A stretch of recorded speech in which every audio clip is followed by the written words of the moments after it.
All good.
Hello, welcome back for another installment of Shadowrun. It has been quite some time, I believe 6 to 8 weeks for this one. We are up to session number 105, or season 3, episode 10. We are up to the first day of October 2052, which means I should make sure all those things are updated properly. They are. At the table today we have Gary. Hi, I'm playing Raven. Raven is a young street thief who has developed magic powers that she has trouble controlling. She has no love for corporations or governments and would happily see them all fall. Raven is suspicious, cynical and hardened by bitter experience. She trusts no one and expects the worst of everyone. Raven sees life as a fight to survive. She's at home amidst chaos and disaster. She would watch the world burn around her and may even enjoy it. Raven has a dangerous fascination with fire. She stands 5'2", has a slight build, olive skin, and dark hair. Okay. Also at the table we have Sean.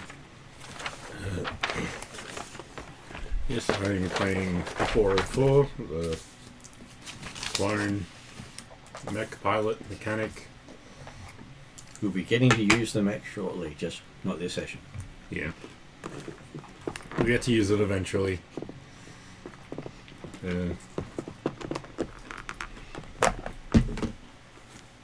Anything else you'd like to mention about your character? Red hair, reddish brown hair, has a revolver in her forearm. That's a notable feature. Mm-hmm. Yeah.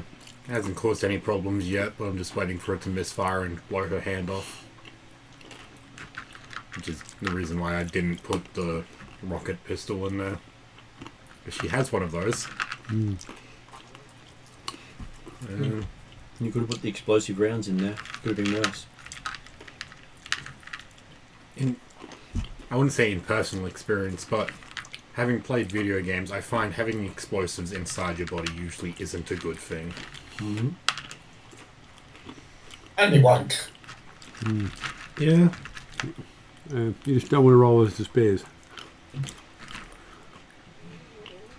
Online today is Jeremy.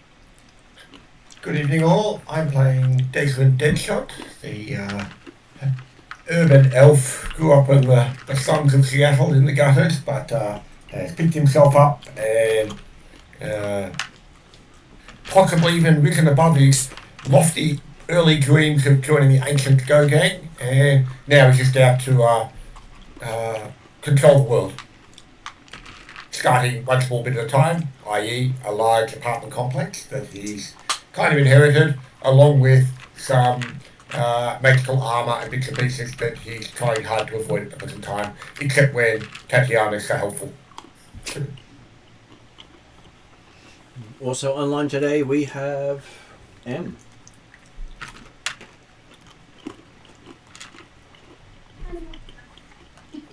Sorry, while I find my mute button. I play Bolt, your ever-lovable puppy, and not the sharpest bolt in the shed. I am a hybrid wolf dog.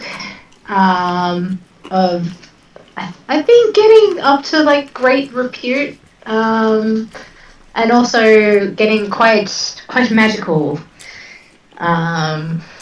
And exploring all the fun things that come with being a magical werewolf with a very scary totem. And Raven is in awe of how you tear faces off enemies.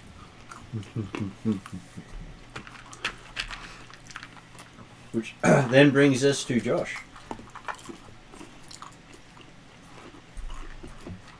Hello, I'm Josh. I play S03E10, also known as Nero, the British Kingsman cyborg spy.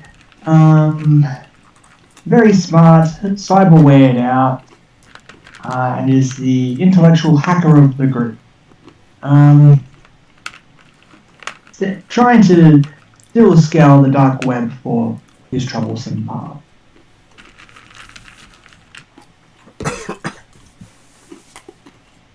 And to make things a little more interesting, the website has had some major updates in the meantime, including the fact that there are errors on all of the characters, because it requires a little more finagling to make it all work correctly. But in the bright side of things, it also means that it should be easier to run said characters. Hopefully. We do have... I am very much looking forward to using some of the new magic tricks and stuff like that. Well, technically the magic tricks were always there. They just weren't worded as well. Oh yeah, and Bolt also, wasn't that smart, so, Okay, so we do have a summary of last session for you guys using an AI hack of the YouTube video for the last session. Mm-hmm. So its summary is, as of October 1st, 2052, the investigation into the origins and recent crash of a school bus-sized dragon has revealed a complex web involving Ares macro technology, a targeted research center in the Redmond Barrens, and a high-end corporate club known as Cobolt Marie. The investigation is currently hampered by the dragon's amnesia and the intervention of a high-tier rival shadowrunning team, the Persuaders. This rival group recently conducted a lethal raid on King Solomon's Mine, a jewelry store in Bellevue Square Mall that held critical records regarding the dragon's custom jewelry. The Persuaders have issued a direct ultimatum to the investigating team, warning of a death mark and demanding a 24-hour moratorium on any inquiries regarding Cobolt Marie. Evidence suggests the dragon was shot down during a confrontation involving Knight Errant, the security arm of Ares, and a software-hardware contractor called Emerging Futures. The situation remains highly volatile, with the team facing threats from vehicle-scale weaponry and professional assassins. Well, that's a pretty good summary. I've got a little bit more detail in terms of the findings, but I'm not sure there's much to add, really. But it's also, what Hawkins got to try and follow up on is probably the important part. So. Well, I'll just run through the notes I've got. I'm not sure how much help they'll be. Yeah. Something here about an earring. Maria Mercurial's own earring. She's some sort of celebrity. It's a jewelry shop in Bellevue. A well-known coin spinner who is one of the people we're investigating. I think is an orc. ticked off a group called Emerging Futures. Cobolt Marie is a members-only club in Redmond Barrens. Emerging Futures, a research facility. Ares Strike Force nuked it. I wrote nuked, it's probably not nuked though. In Redmond's Barrens. I wrote something here. King Ant Serant. Knight Serant? Like around. Knight Errant Ares. Emerging Futures are a software and hardware company, have work facilities in Redmond, have a contact for Ares based in Bellevue. King Solomon's Mine is a jewellery shop in Bellevue. Survivors from the attack on the research facility went to Cobolt Marie. That's pretty fragmentary, I'm sorry. I believe we finished last session with you guys planning on hitting Cobolt Marie just as you got the cease and desist from another team that basically says they have a death mark on you and will take it out if you actually approach. What do we know about this group, the Persuaders? Have we ever heard of them before? I think we know that they're a lot better than we are, and we're all going to die. Okay, so you did get some research done through Hollow. You got details on 4 members. The leader, Blackwing, former Special Ops elite hacker terrorist, Alf. Renan, tier military trained war mage, specializing in mass combat and fire magic. Which I thought, hey, Raven's got a fiery friend there. Never heard of this person though. Probably a Pratt. John Whitefeather, expert marksman, son of Coyote, deep connections to native lands. And then Renda, the mechanic, a heavily scarred orc troll, professional killer and explosive expert. Sounds like we all have a counterpart. And you did get, notably, that the Persuader successfully hit King Solomon's mine, murdering the owner and seizing all physical records. What was the name of the fire mage again? The fire mage was Renan. Renan. Yeah. Okay. What was that? Didn't we also learn that we have fought these people before back in our early days and we did beat them? And they've somehow become like really good in the meantime. Okay, to put it in perspective, Flogger's friend beat them. So the spirit that possesses Flogger now is the one who beat them. Ah, that's right.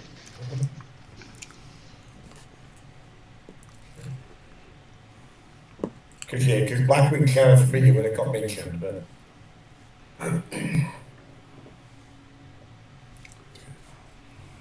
And all of them seem to have tier connections. Since we're in a bit of a crossroads, would it make sense to go back to, I can't remember the name of the dragon, share what information we've had, see how he responds?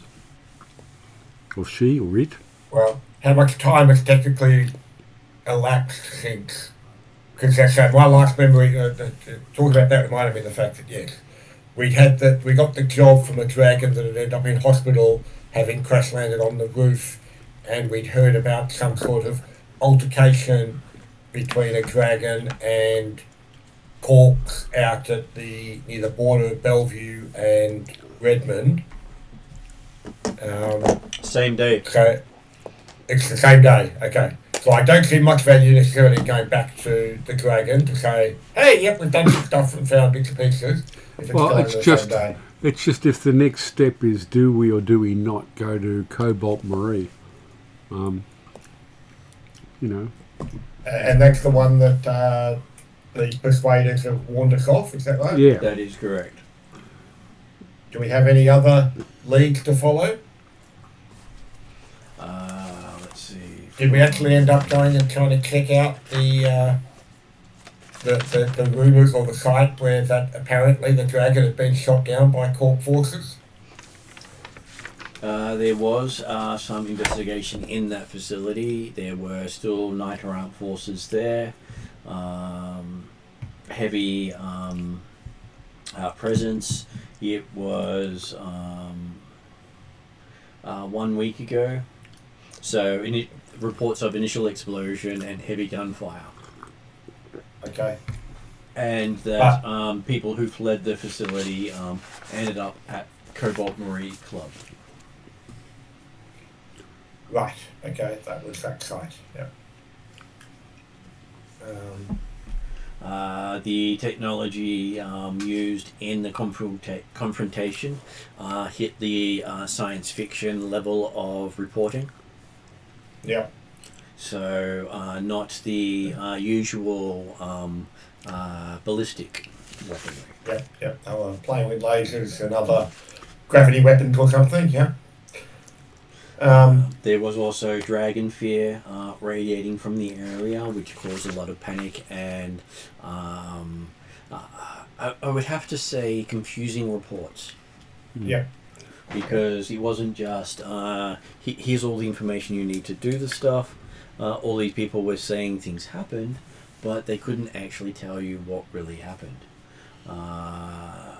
Yeah, I remember that. We tried to talk to quite a few people. We didn't really get much useful information out of them.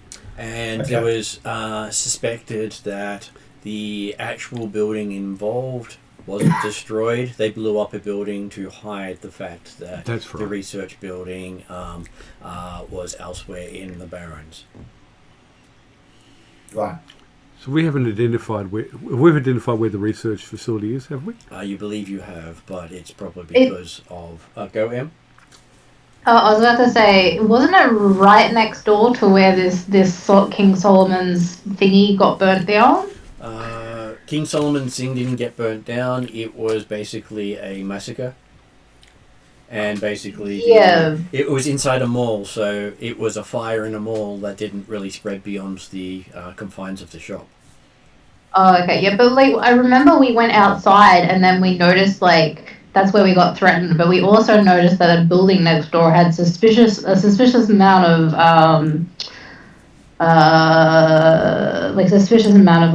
security cameras and things. And there is a second complex for emerging futures. There was one in Redmond and one in Bellevue.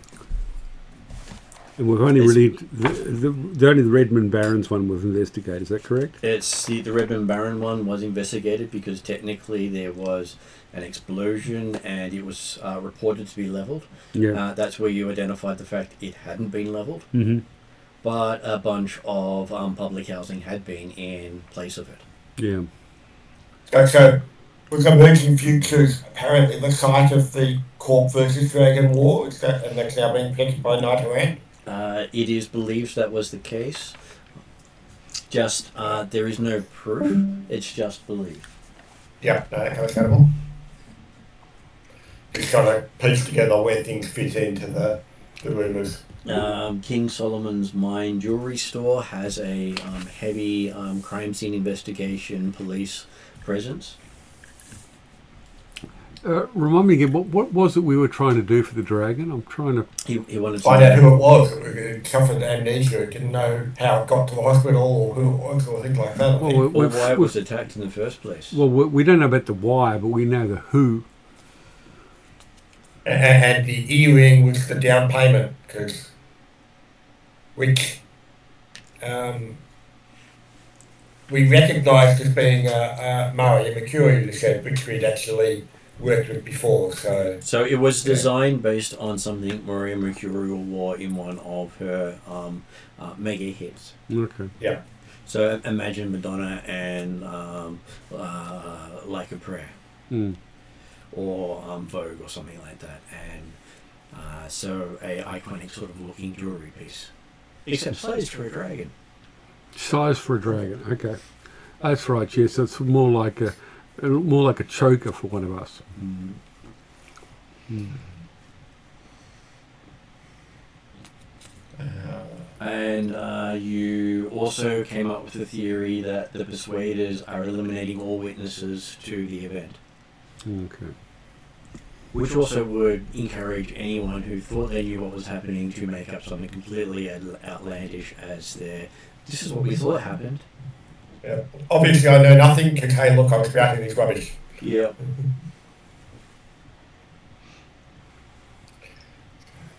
And there's appear to be a chunk of cloning involved in this altercation as well. Not exactly sure how that relates, but it was something that was brought up as one of the side bits. And you have a feeling that if you don't get what you need from Cobolt Marie in the next 24, probably less hours, don't bother. You were too late to get to King Solomon's Mine to get anything, and you're slowly running out, well, rapidly running out of leads. So Yeah. the only real lead we've got is Cobolt Marie. Is that what you're saying? Unless Yeah. you hit the facility in Redmond or hit the facility in Bellevue for emerging futures. The Bellevue one has a lot of heavy security visible to you. Mm-hmm. The Redmond one is supposed to have been destroyed, so you would expect lethal countermeasures to be there as the first countermeasures. Yeah, and I remember you told me from Cobalt Marie, Raven had tried to get in there once before, a long time ago, and without any success. Mm-hmm. I thought bluffing might work, but, you know, the IT security is probably too good. You believe it is a corporate hangout, Well, what does that mean? meaning you don't have a corporate ID, you don't get entry. Oh, yeah, but sometimes they bring their friends in, particularly if their friends look pretty or something.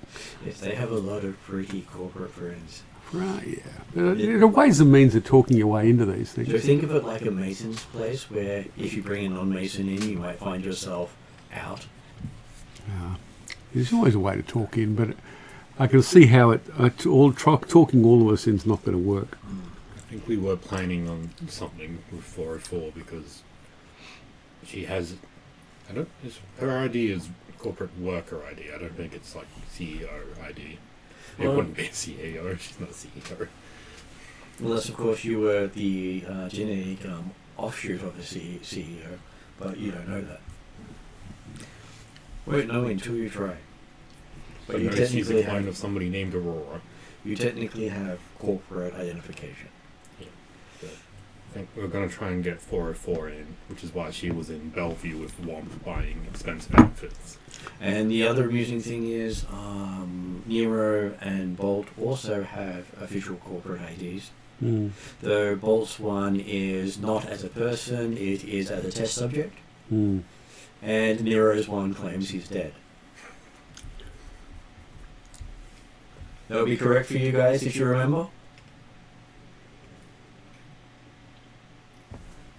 Yes, presumably they're not wanting to use those corporate IDs.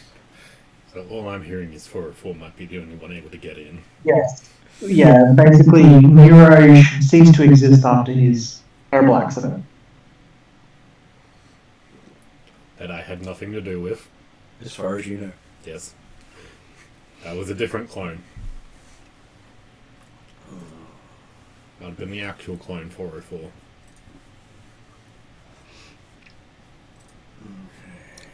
Is this another job for IT hacking, Nero?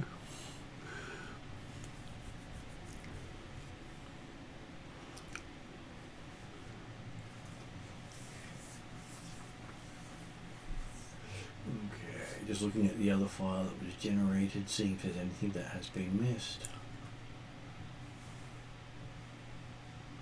Coin Spinner is basically one of the reference points you have that you have no details for. You're going to assume that he's also on the hit list. Mm. So you could go down that path as well. Try and find him. We know he's an orc, not much more than that.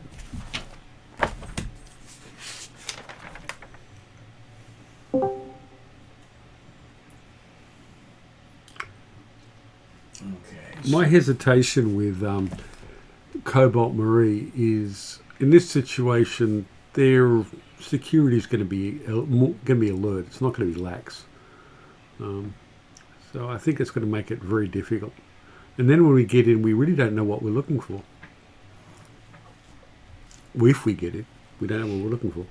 You're looking for scientists.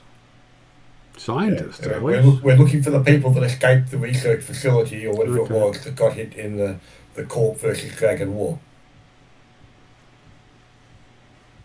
And quite possibly drunk by this stage. Hmm. although that apparently happened a week ago. So we're potentially even just looking for bedroom accommodation, which Or the assumption is still that whether they're even still there.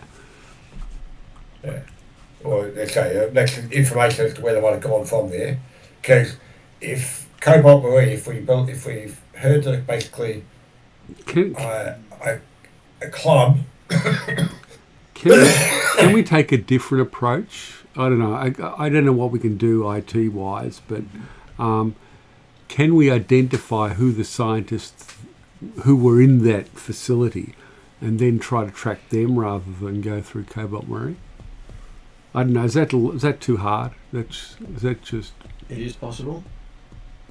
There are many ways you can get the Try to information. identify them, try to track them rather than try to get into Cobolt Marie.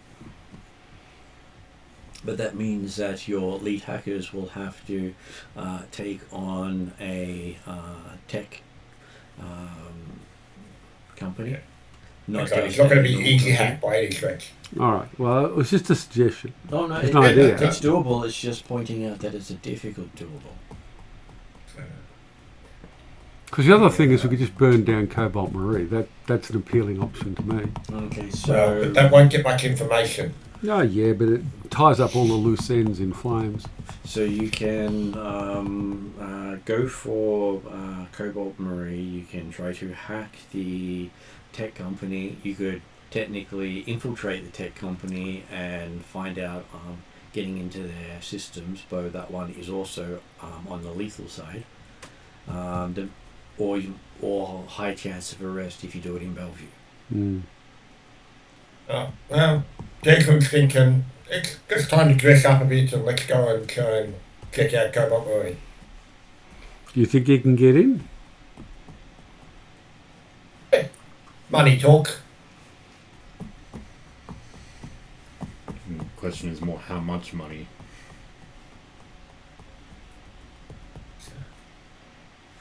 Well, I mean, the place if it's designed to be a corporate club or night spot or something like that stuff, then whilst yes, it might be designed to be members owned, it also sounds like the sort of spot where they might meet up with other personnel that the corporate execs don't want you to know about or don't want others to know about. So sounds like the perfect place for Shadowrunners to end up being called into. It is the perfect place if you can make it sound like you're supposed to be there. That's right. Well, who do we know is a member of Cobolt Marie? Can we get can at least IT and hack a membership list or something? Well, presumably, if the scientists from Emerging Futures went there, presumably Emerging Futures is a client or connection. How many people on the clients list look like 404? Might also be a question. Well, the client list, not an easy thing to get your hands on unless you do a hack as well. Which you probably don't want to do. Raven knows about the club because it's one of the few places you've never been able to get yourself into. Yeah, I know. It's a bit of a challenge there, but, you know, burning it down would still work as far as I can see.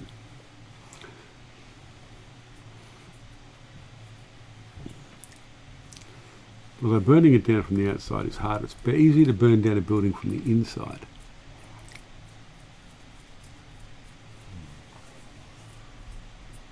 Can we get Raven like a fireproof room in Desmond Tower so they can like vent their fantasies in a safe space?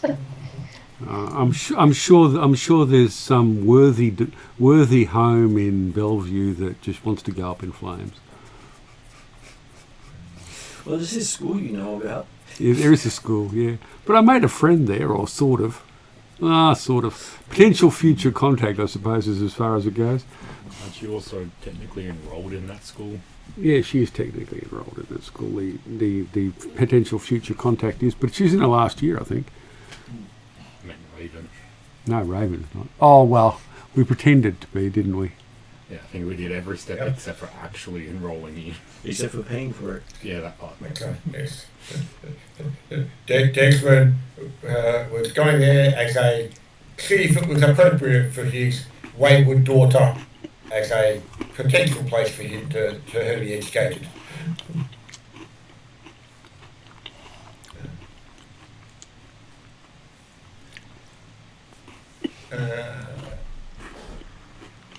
Okay, so I will say that I might have some information from Nero that will help in this.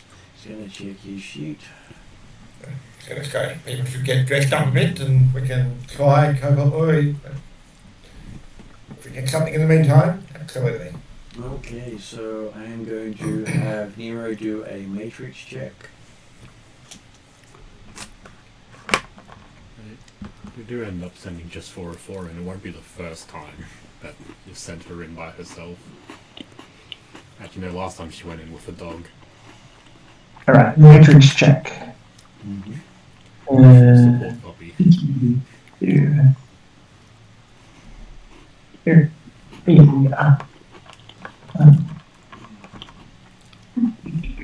Shadowrun.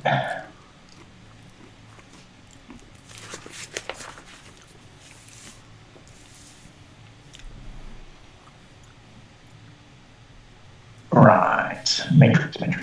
Yep. Alright. Cool.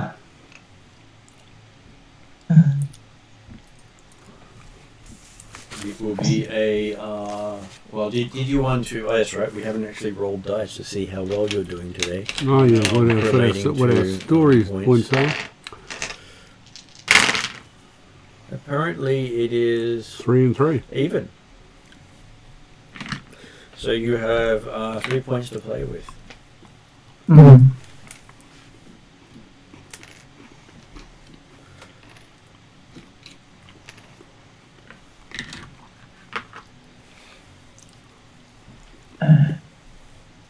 Would you like to spend a point? Sure, we'll spend a point. Okay. And it will be 4 purple for you. Or purple. Yeah. A daunting check. Well, I got 1 success, 1 advantage. Okay, with 1 success and 1 advantage, you have professionally heard of Cobalt Marie. They are rumored to be neutral ground. They are not. They are an information broker that sells almost everything discussed on site to interested parties. Oh, interesting. Trading in favors. And you remember that there was something about this that triggers a memory relating to the incident where you no longer work for the corporations. This is going to be interesting. Because you were doing some sort of expose on Cobalt Marie. Oh, this is definitely going to be interesting then, because to them, I am probably deceased.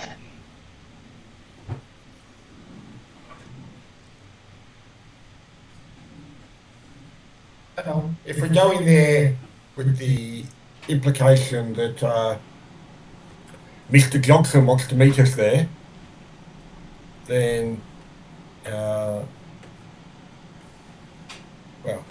real IDs will be less important or be less brought up anyway.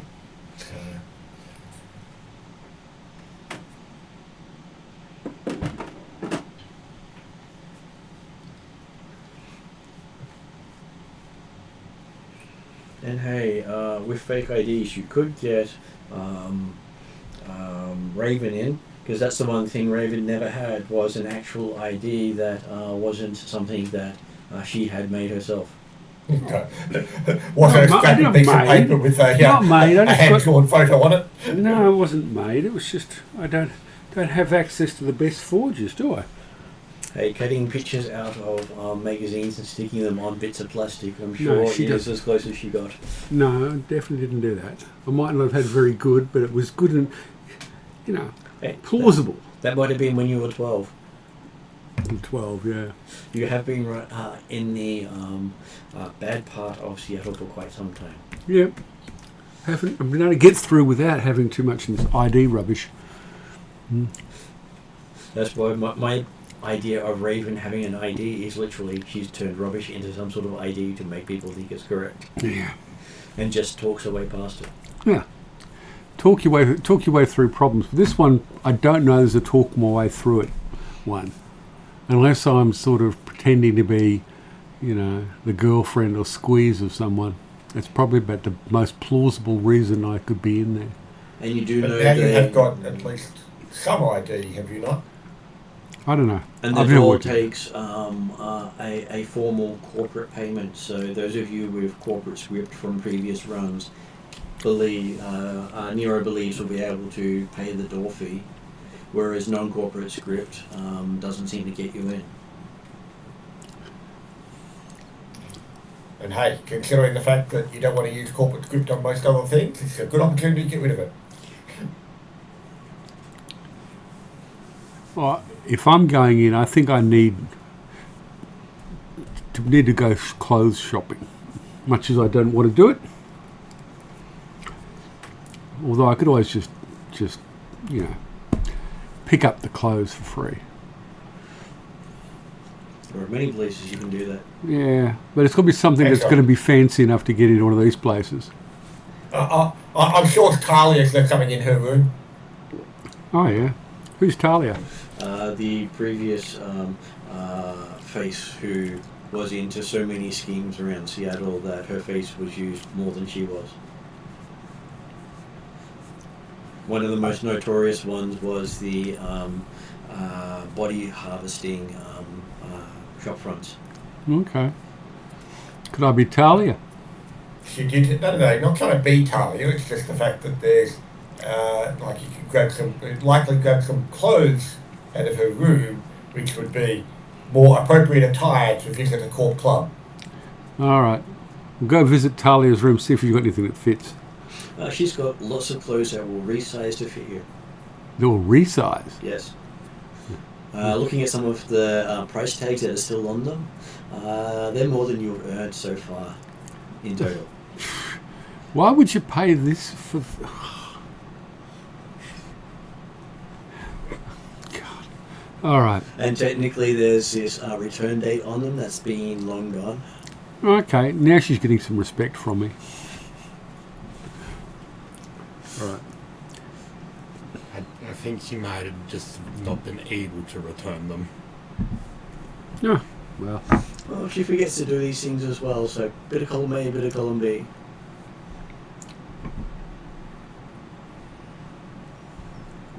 I take it dressing up, I won't be able to carry concealed weapons. I wouldn't suggest trying to carry much in the way of weaponry into a corp club anyway. Okay, I will give you a perception check as you're looking at the clothing. A perception check. Alright. Okay, so Raven has a perception of 5 green. Yeah, and that's it. That's all I got. 5 green. And what's the difficulty dice? Difficulty will be 2 purple. Okay. What are those dice? I'm not sure that's the same dice, so I'll get something. And 2 purple.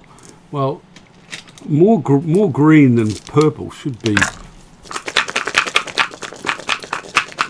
It's nothing to do with any criminal angles. I couldn't claim any. Can't think of any possible things I could claim on this one. All right, we'll just roll it. Okay, so looking at it, you end up with a whole advantage. A whole advantage. Yep. And my dice rolling leaves a lot to be desired. Because your successes are cancelled out by the failures, and one of your advantages is cancelled out by the threat. Okay, because 2 green dice were blank. Yep.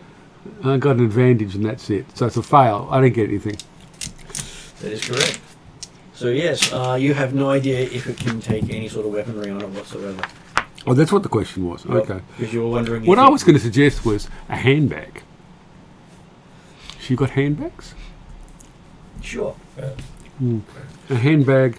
Look, I won't try to take anything big in. I was thinking of taking in my, if I can, or it won't be too difficult.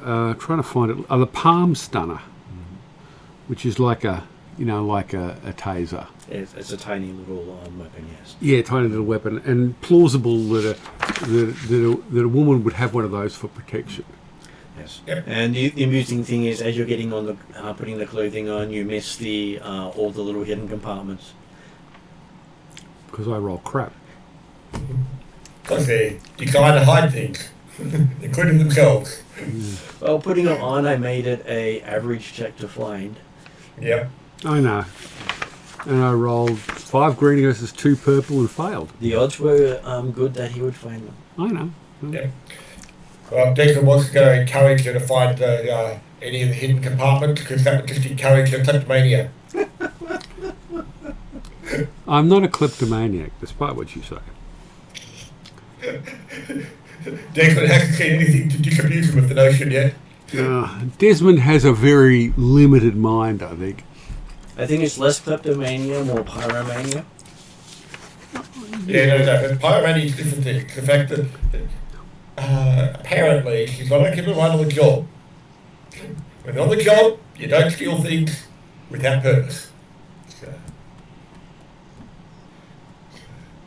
Right, yeah, okay. So has everyone got at least some reasonable clothes to wear then? Yes. And I'm sure 404 could steal some of Tarlin's kit as well. Yep. I can't remember what it was that I got with one, but I think I have like a teal jumpsuit now.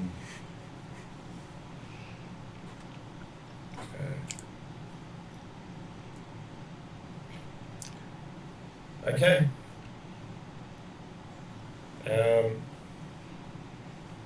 I guess it probably, if this is a corporate backroom hangout type stuff, then it's probably not necessarily traditional club hours, so it probably doesn't matter too much what time of day we're actually trying to get into this place, but yeah. It's one of those places that never closes. What's our cover Okay. story? What's our cover story? So, well, if asked beyond paying cover charge, it's meet Mr. Johnson. And who are we then when we're asked that? You don't need to answer such questions if you're meeting Mr. Johnson. People who just happen to show up You, at the same you, time. you give the name that's on your fake ID if you have to give a name. Okay. You're the hired help, All right. or soon to be hired help. You're the intern. Okay, so when you finally get to the place, Ravenroom has been turned away so many times. Well, not many times. I've tried a couple of times without any success. But I'm particularly on the alert for these persuaders. They were threatening to kill us if we did anything. We're doing the thing that they threatened to kill us. So I'm more alert to them. And if dealing with the staff, I will play ditzy and attractive and seductive.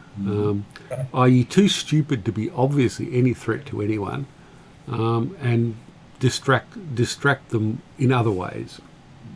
Distraction. That's an important point. If we are thinking this is, and again, as a player, I hadn't, if this was specifically what the persuaders warned us off of, then do we want to have everyone go in, or do we need people staying outside as Overwatch? Depends on where they're going to hit you. No, that's right, but Or I'm just how. saying the fact, the idea that do we want to try and get everyone in, or do we want to have people staying outside watching over the sites and things like that? And then it comes down to if we are going outside and maintaining watch outside, who would be staying outside? Presumably the ones who are least capable of getting in. But At this stage, I would say Womp would be outside. Womp sort of draws attention, so... Yep, no, so Womp can stay outside, that's easy. Anybody else wanting to stay outside, or is anyone else feeling that, like, does anyone else particularly want to go in? I think 4-4 would definitely be on the going inside. I definitely want to be on the inside. Okay. Bolt and Nero? Bolt isn't the biggest fan of fancy places, so if there is an option for an outside, like, post and watch, might not be a bad idea. That's okay. That possibly has the advantage of doing the old Womp walking his dog trick again, where the dog can actually be maintaining astral watch. Because if these persuaders are elven mercenaries, then and we know they've got a mage in the party, then having an astral overwatch is not a bad thing either. So, yep. Okay, so Nero going in.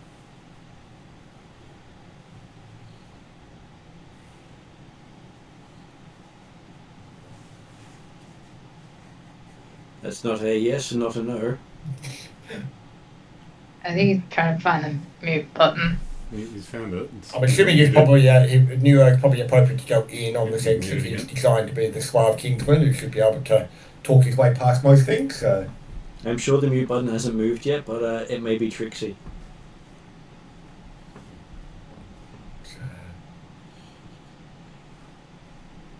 Nero will be in. Sorry, Okay. we're just finishing up Mia's bath as well, so. okay. Yep. Okay then. Well, in that case, yep. People get dressed up, and Womp and Bolt can start wandering the nice quiet streets of Redmond Barrens at night, or whatever time it is.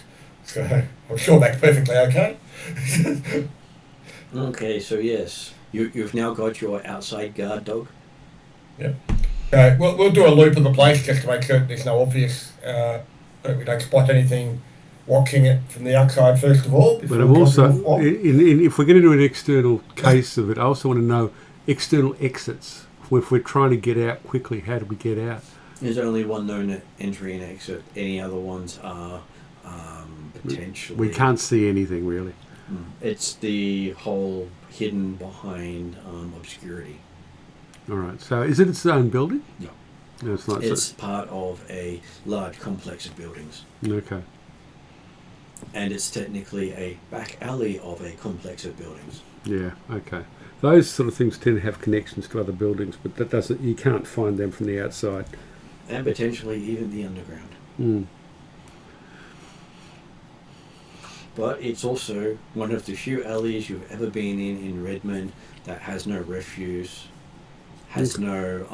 It's in Redmond. I thought it was in Bedford. Oh, it's in Redmond. Yeah, it's in Redmond Barrens. Yeah, okay. It is not done up to look nice. It's just clean. Okay. Desmond, what's your name you're going in under? So when I start playing, I can sort of reference you. You're not Desmond when you're inside, are you? No. Okay, like Desmond has multiple IDs. So what's the ID? As a player, I haven't got to actually keep track of which one's a which. So do we call this one Boss Man? A name. Okay, this is a name. Okay. So first name A, last name name. Apparently. I'm too tired to be thinking about that kind of stuff right now. Hey, as a Shadowrunner, coming up with a stupid name works perfectly fine. Okay. So, yes. A stupid It's name. not quite Mr. S. Baldrick.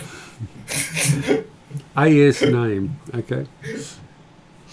Okay, so as you're walking down it, you do see a nice-looking security guard at the end. Unlike the usual troll bouncers, this appears to be a pleasant-looking woman in a well-manicured suit with cyber eyes that seem to see right through you.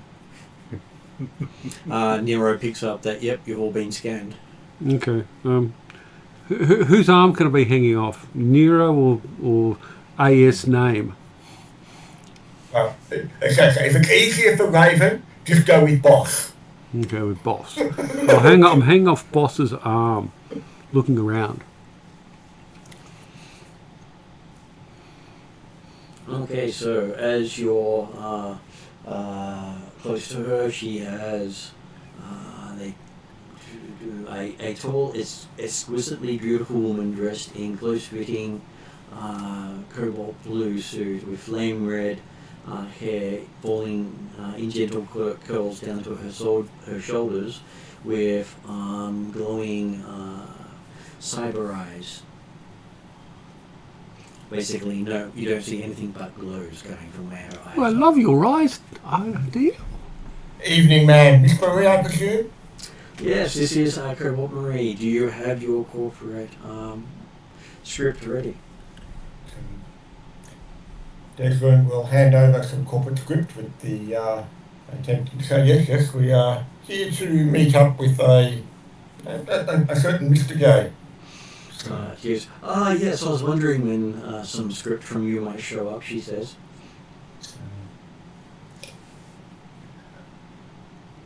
Okay. Desmond will accept that that was deliberate and planned, while being slightly concerned about the fact that, hang on. Why can't we meet somewhere nicer? This looks a bit... Yeah, it says, she does say that, what if you'd like to be called today, sir, and your riffraff may enter? Okay. Though most of that seems to be directed towards Nero. Mm-hmm.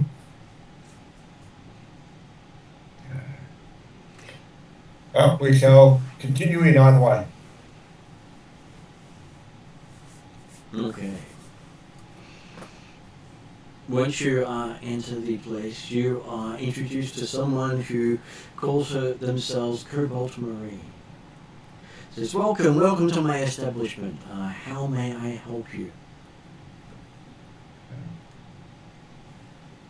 Well, greetings, ma'am. We were here to meet with some gentlemen or others that had presumably arrived before us. Do you know the person you're meant to be meeting? I have many who come, and there is one in particular looking for a group like you. Well, as I said, we were not given specific names, but led to believe that they might be working for a certain futuristic organisation. She smiles and says, well, she does have someone who would be really interested in talking to you right now. Well, that would seem to be perfect then, all maxed up. So, if you come this way, I'm sure I can see to your needs. Okay. While we're walking around, can I try to take in the security features of this place? Looking around, the walls are look like they're wood panelled. Mm-hmm. So there could be anything underneath it? You don't think they're wood panelling, they just look like they're wood panelling. Oh, okay. And they look like fairly high-end wood paneling, synthetic stuff. Oh, okay. Yeah. The ground looks like it's plush carpet, but you're not even leaving an impression on it as you walk through it. So it's all synthetic. Not even tracking any mud or dust from outside. Okay. It's showing no evidence of any usual wear and tear or that people actually move through it. Mm-hmm. There are a couple of nice-looking gentlemen with bow ties, really nice-looking suits, and smiles, which is not usual for security guards. No. Normally they just look placid, look grim or nonchalant. They don't look approachable. They just look happy. And Does Declan note any, expecting the usual guardedness and speech with Cobolt Marie, but does he notice any specific animosity, i.e. indicating that, hey, come this way, she's likely to get directly into a trap or likely to get direct Mr. Johnson? you're not quite sure if there's a distinction between those two statements. Excellent. Because technically Mr. Johnson could be the trap. Absolutely. But the idea that apparently she was expecting us, whether or not it was the sort of thing that she was expecting us as a supportive role or as a opposing role, is probably what I was hoping to at least get some indication of, but recognising that she's probably very skilled at her polite deceptions. So. Okay, so she walks you down a side passage instead of going into the main club itself. Mm. There seems to be lots of different rooms along here with various numbers on them. Okay. And they're not in sequence. Mm.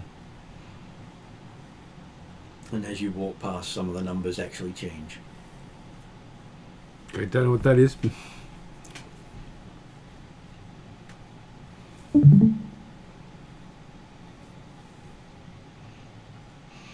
She eventually takes you to a door that she stops at. Mm. Oh no, I was going to ask something about her, but it probably doesn't really matter. No, ask. I was just wondering, can I see whether or not she's carrying any weapons? Okay, so... We were walking behind her. She said she's close-fitting clothes. Close-fitting clothes. You do see that her hands basically have a lot of metalware on them. Okay, no one is cyber people. Well, it's got a lot of flesh, but there are these metal parts on them. Okay, I don't know a lot. I don't know a lot about that stuff. 404 knows more about it. Yeah. Would I be able to identify it? Sure. Give me a education check.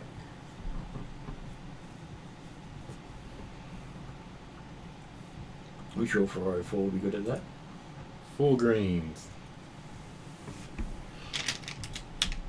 Would you like to upgrade your check? There are 2 points left. No. Okay. Well, I will help as I flip one of them over. I'll give you a red, yay. It is a hard check for you with an upgrade. Yay.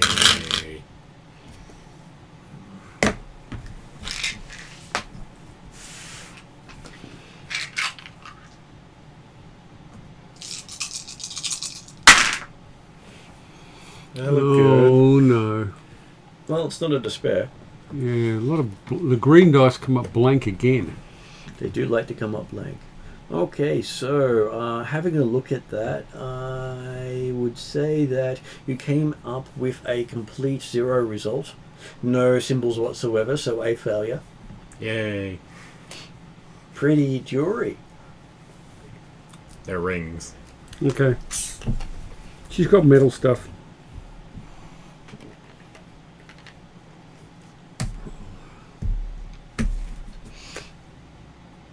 And as she stops at the door, she says, look, I know that the people who want to see you are in here.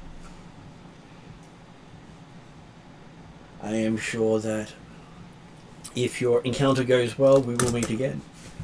Mm. I And don't have a good feeling about this. as she says, it's good to know that some people do survive bad circumstances, she says, looking in Nero's direction.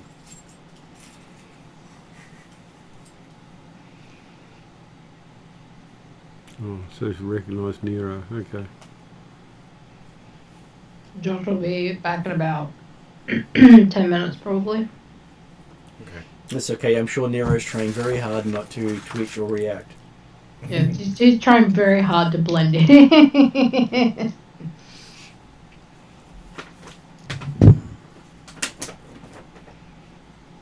Okay, so she says she will see you on the other side as she walks off, leaving you at the door. Yep. Well, I'll open the door and have a look in before entering. As you open the door, you see two trolls with heavy machine guns Oh, okay. pointed in your direction. Well-dressed trolls, by the way. Mm-hmm. With the Ares logo on them, holding what you can only think of as not released to market machine guns. Cool. And that's all. That's all that's here. Two trolls with machine guns. Well, you don't really notice much beyond that when that's the first thing that's taking up a big chunk of the entryway. Mm-hmm. You get me one of those. And then one of them gestures for you to and your friends to enter. Jason will enter politely, hands visible, not up, but just visible. Greetings. We're looking for Mr. Johnson. The troll says, please take a seat. As he says that, you see some chairs slide into view on a rail. Fancy. They all look nice and solidly made out of plastic, very washable. Mm.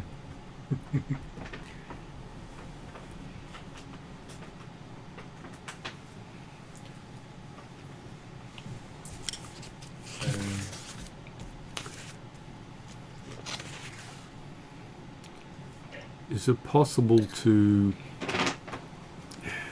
I don't trust these chairs one bit, but while being observed to actually notice any, call it if you like, traps or security features before I sit down? What? that possible? How can you not trust two burly trolls pointing machine guns at you? No, the chairs I'm talking Oh, about. chairs. Try the plastic chairs. Everybody loves a plastic chair. Oh yeah, but like why go by halves? Why not? Yeah, anyway, I don't trust them. I don't know whether in a glance you could get much in the way of information. Any flaws? At a glance, these chairs are eminently replaceable, just like you might be. Okay, so they're not rigged or anything that I can see. Apart from being on a rail, which is automatically suspicious. If anything, it means you cannot use these for a weapon, and you cannot use them for cover. Okay. Okay. They're secured to the floor. Okay. The only real question is whether or not they've got grappling systems that will pop out as soon as you sit down and tie your arms to the chairs. Well, I was thinking of other things like, send you to scatter to the floor or things like that. But anyway. The floors designed to be eminently washable. So are the chairs. And so there is 1, 2, 3, 4 chairs.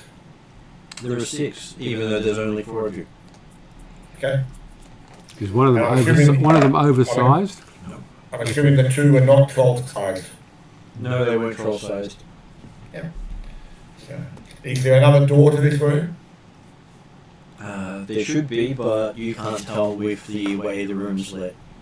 Even your ability to flick between different spectrums doesn't help you much. Yeah, okay. Desmond will take a seat then. Yeah, you take a seat.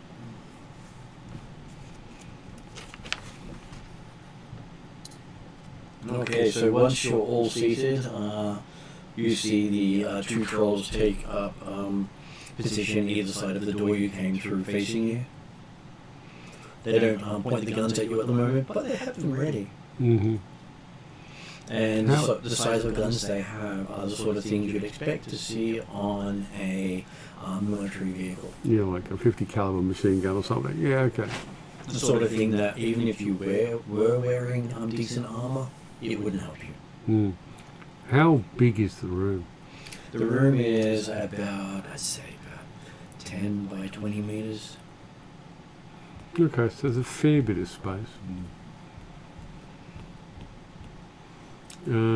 Can't see the only entries or exits, including the roof and floor I can see, are those just the door we came in and the door we're waiting for. Well, just the door you came through. Just the door we came You through. can't even see where the chairs came I from. really don't like this one bit. And then you feel a little vibration, and a table rises up between all the chairs. Okay. This is not allaying my suspicions one bit.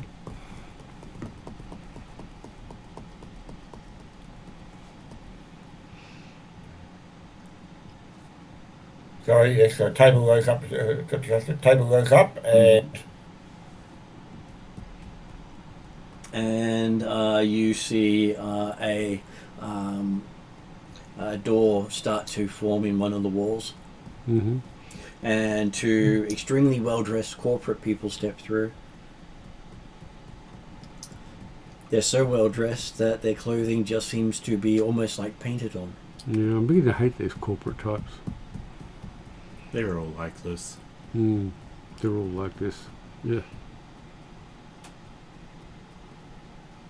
Okay, so one of them comes up to the table and puts a briefcase on it and does the whole turn it to face themselves, flip through combinations, and then push buttons, having an old manual briefcase. Whether the buttons actually do anything and it has a digital signage thing somewhere on there remains to be seen, because, hey, some people like to have the activity to distract people. Mm.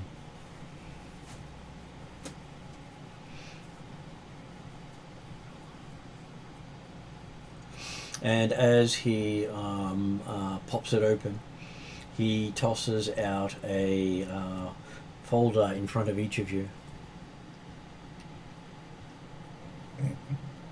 like physical hard copy folder. Physical hard copy folder with Okay. the Knight Errant logo on the outside. Mm-hmm. No. And it appears to be a dossier on each of you as far as Knight Errant knows. Okay. Well, Is my Desmond's accurate? certainly happy to look through it, and The largest one Okay. tossed out was in front of 404. Wow, what's in 404s? I Well, want to read there's at 404s. There's at least 403 others of me. Actually, 404 if you count the original. Depends on what they counted every one, did they? Or maybe they could have skipped some well, along the way. no, the point is they're potentially tracking the activities of everyone and not certain which one's which, so they put them all into one folder. Some of us have distinguishing features. Some of us don't. I don't bother looking at mine. It's okay. Seeing as they go through it, Raven seems to be the smallest. Mm. It's fine, I still don't bother looking at it. Okay, so as Desmond's happy to be looking at carefully his and recording all the information through his cyber eye memory. And well, it Okay. details all the interactions you've had with Ares and Knight Errant, as Right. well as times that you've been on their edges or doing stuff. okay, he's certainly keen to find out. Yes. I want to sort mine. A, out, what which they ones know, are me, and which then ones with the also what coins. they don't know. Well, the 404 file seems to have multiple categories of it. It has the genetic ID for unknown variant, and then it has the various appearances with the notation that the appearance can be changed. So not all of your clones stick to the one appearance. What are the, you said two corporate types came, what are they doing? Well, the first one did the briefcase and tossed out the Mhm. things. And what's he doing The other now? one seems to be watching each of you closely. Okay. Okay. Well, so Declan, after quickly looking through his and copying it all in his with cyber eye, noticing that Raven hasn't looked at hers at all, he'll say, "Hey, come on, dear, they've gone to the effort of producing all this material. Let's go and see what they've got." And he'll open. I pick it up and Raven's throw it on the floor. Okay. Well, so, but Declan's actually going for it, like as he's saying, "Hey, worth grabbing," and Let the papers float. reviewing what's in there. Okay, so as you say, hey, you see Raven just toss it off to the side, and the folder opens and nothing falls out. Okay. Well, that was disappointing. Technically, they had nothing on you. I was That's trying right. to just get You paper haven't on the been floor. anybody to Just- have to have anything on you. I think if I want to set fire, I think it's got to be 4F4's file because that's where all the paper is.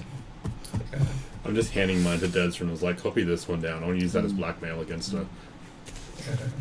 And that's it. Like certainly, if Nero and 404 are happy for Declan to look, he'll certainly look and memorise it all. And Nero's file is also extensive. Can I tell whether any of them are carrying concealed weapons? Can I spot anything? The two corps have concealed weapons. Yeah. Well, can I see what? Can I tell what they are? They got pistols You're or something? expecting pistols and potentially cyberware if they have cyberware. Okay. Well, they could have easily killed us by now if they wanted to, so they don't want to do that. That's right. That's safe. I don't When know the what courts they- have got weapons, it's pretty irrelevant. Their weapons are information. So, Now that you've had your little display, the other corporate says he's going to assume the rest of you are all professionals. Okay, see? some of us are still learning. So this shouldn't actually take too much of your time. We know exactly who you are. Well, most of you, they say, looking at Raven with that look of, we still have no idea who you are in there, in his eyes. But also probably with the look of, but obviously we don't really need to care either.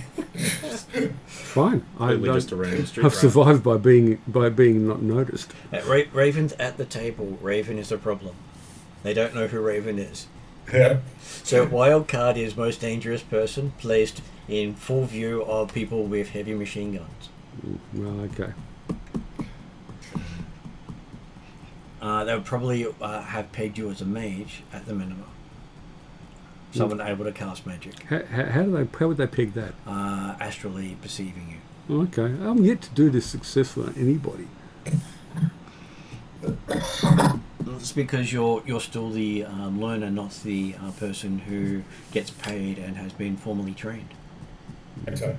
They haven't necessarily pegged you as a good mage, just as a mage.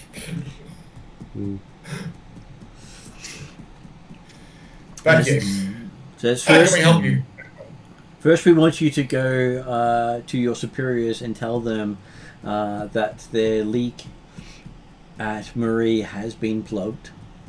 We know that the project's only test subject has escaped, and their negotiator has apparently disappeared. We will no doubt find both of them soon, and that we might learn some very interesting information. Very soon, emerging futures will be out of options.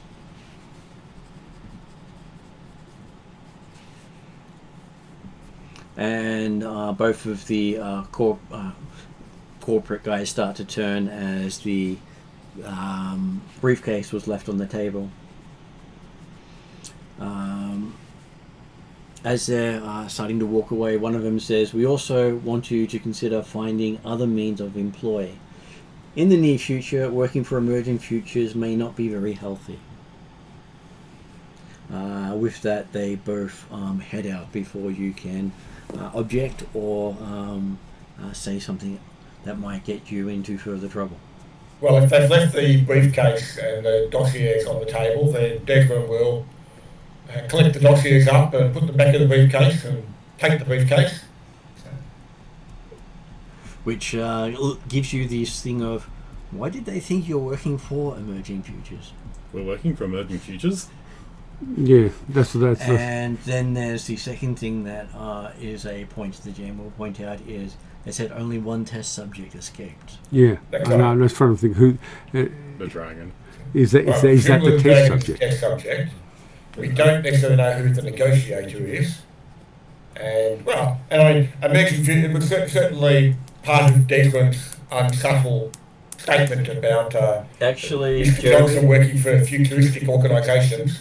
Jeremy, you would suspect that Coin Spinner was the negotiator. I think Coin Spinner? something came Yeah, up see, in the previous missing elf who you haven't had a chance to track down yet. session. I think last session. Okay, I don't know. I think I might have missed a session on Coin Spinner. I don't recognise the name Coin Spinner. So. It was mentioned at the start of this session. Okay, yeah. Okay, well, in that case then, yep, if we already know about a Coin Spinner, then yes, that's probably the negotiator. But it's probably, considering what Nero heard about this facility not being quite so neutral ground as seen, presumably anything that's said in here is recorded and monitored. So, yeah, it's certainly not worth discussing further while we're still here. Did the trolls leave with the courtman? The trolls sort of watch you for a moment as you sort of look at each other before leaving. Okay. I think in the last session, one of the witnesses to the dragon being shot down or the building being destroyed mentioned seeing the dragon leave the building, I think. That's correct. Which brought up why I had the thought the dragon might be a clone. Mm-hmm. And now that it's been referred to as a test subject, it's either a clone or it has cybernetics. Or they've done something to the dragon. Well- Either of those statements is a major problem. Yeah. I don't like any of those statements. Didn't we also, the doctors at the hospital, did they talk about the fact the dragon appeared to have injuries that may not have been from a gunfight or falling on the roof? I will point out that each of you who was speaking to the dragon have flashbacks about the fact that there was some sort of injury to the back of the dragon's head. Yeah. Okay.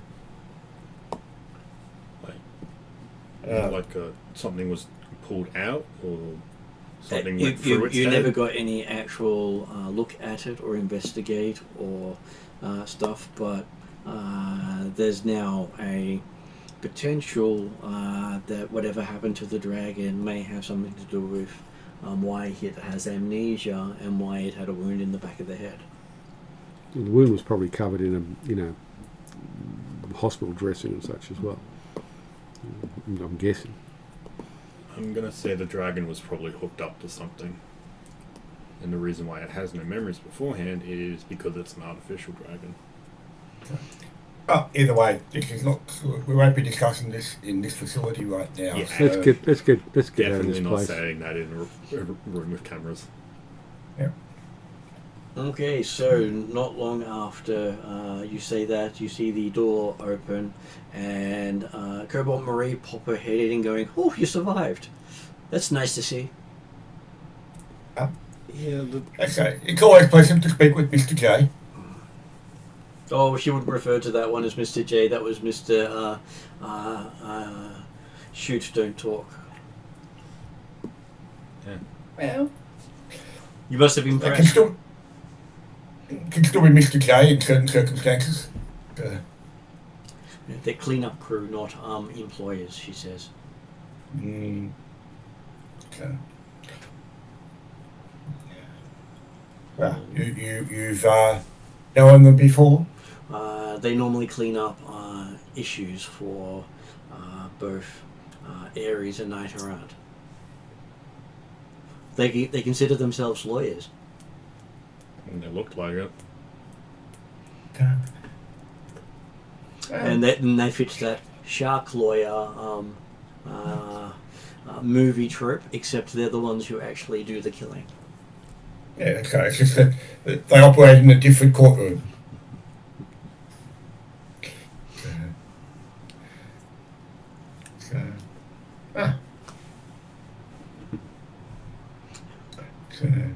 The Okay, she asks if you have any needs before she takes you to the exit.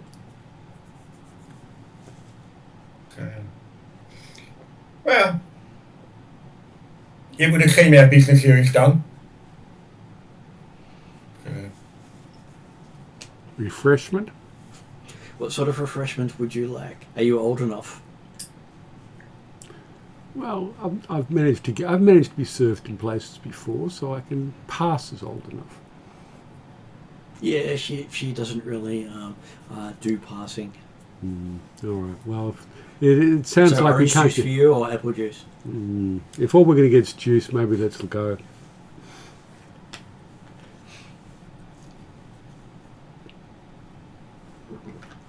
Yes, it would appear that we do have places to be right now. Yes, and that is. Thank you for your time, man. Okay, she does say that the front door currently has one identified sniper on it.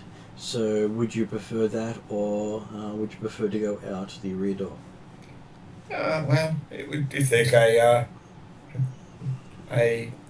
more discreet exit, that would certainly be advantageous. Who's watching the rear? Do we know where? Do you know which way the lawyers went out?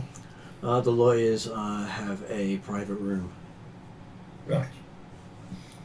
Do many here have private rooms? Many have private rooms. They like to keep them private. Do many stay for extended periods? Well, as long as they've got money, they can stay as long as they need to, she says. So potentially there are people who actually effectively live here? Well, many have good credit.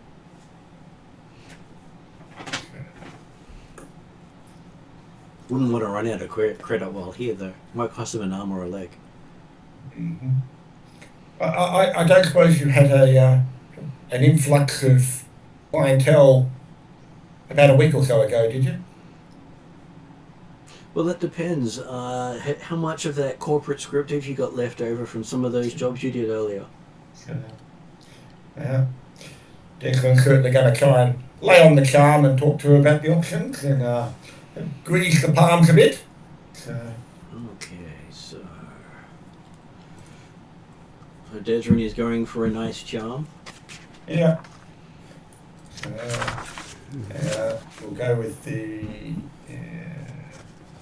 I don't think that can help with this. So, yeah, he'll hand over 200 yen for greasing the palm somewhat. So, Okay, so that means you have 5 Effectively yellow add and 3 a yellow. green. Would you like to spend one of the 3 story points to upgrade that to a 6 yellow? we've only got 2 story points at the moment. You've got 3 at the moment 3 at the moment, okay. out of 6. But, hey, Declan's confident enough, money talk. So, Okay, so okay.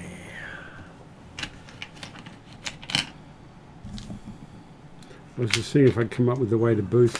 I can't come up with a way to boost. I can. Who would you like to do the roll for you, Jeremy? don't forget, anyone, whoever's got the dice box handy. Okay, I'm going to give you another story point.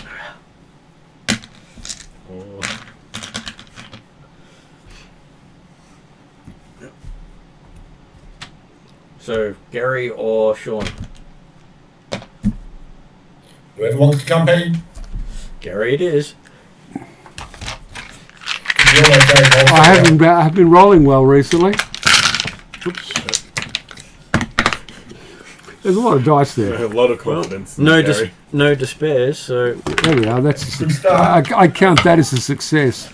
okay, so 2 negative dice with nothing, another negative dice with nothing.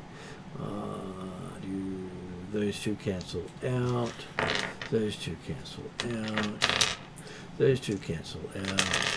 Good. That becomes a success. So, 3 successes and an advantage on your social check. That's good. That's pretty good. So,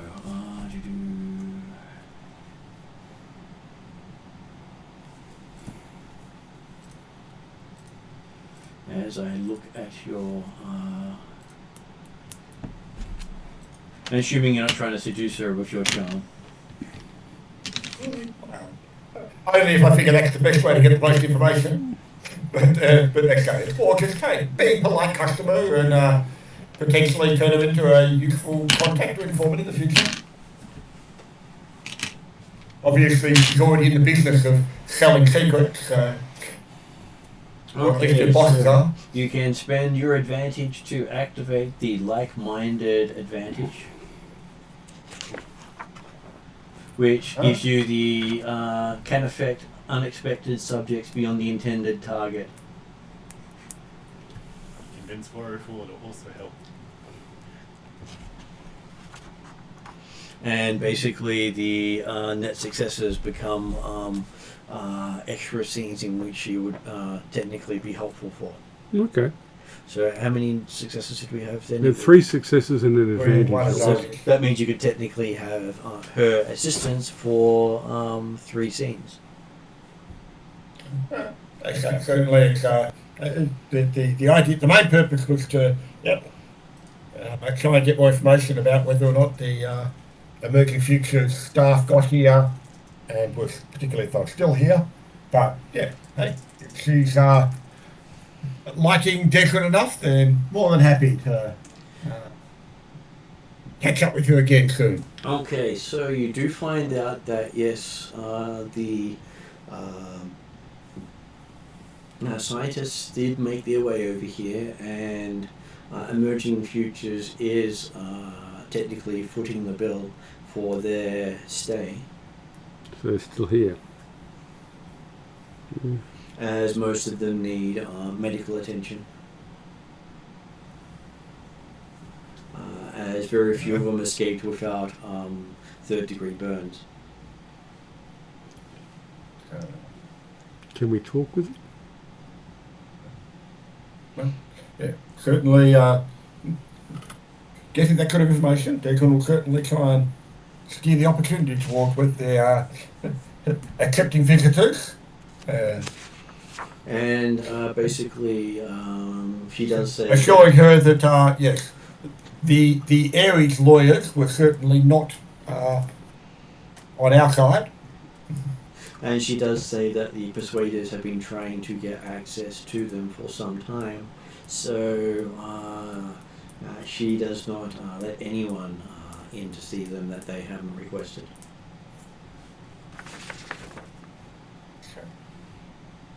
We mean them no harm. We just want to talk to them. Currently, we mean them no harm. No, we do mean them no harm. I don't know. One of them might be one of my clones. Yeah, unless you finish off the rest of their burns. Oh no, I'm not meaning to burn them at all. They've already had that fun. Well, let them know that we would like to talk to them. We are colleagues of another personage that they may well know.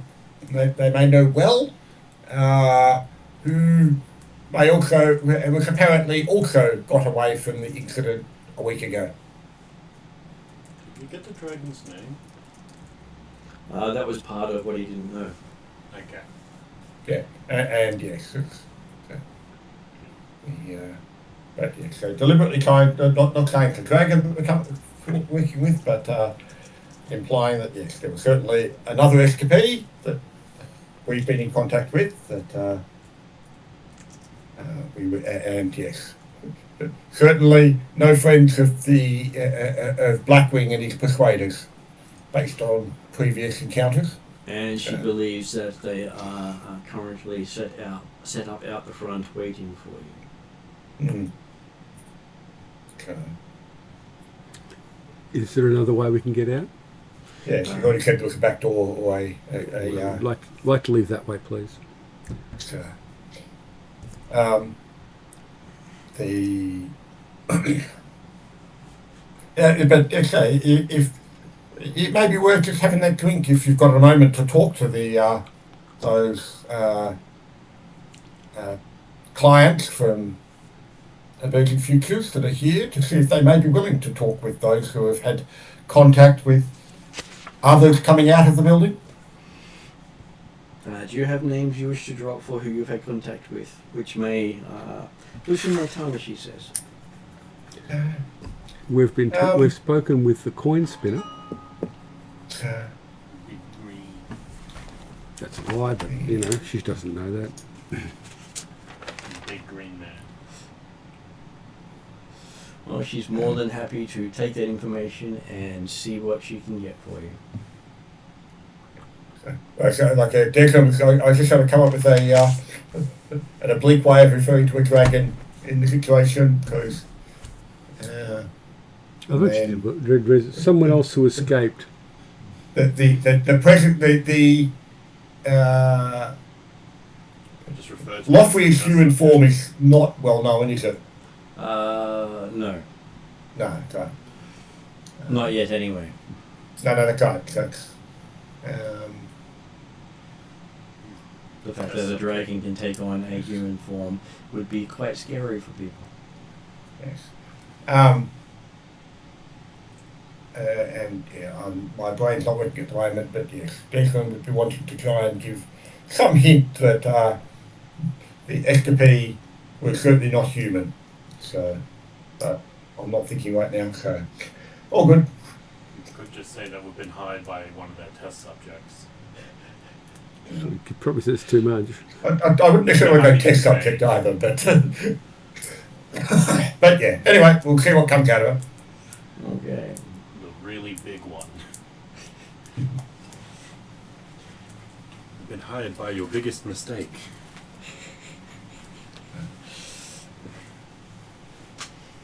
I'm not certain that sounds friendly.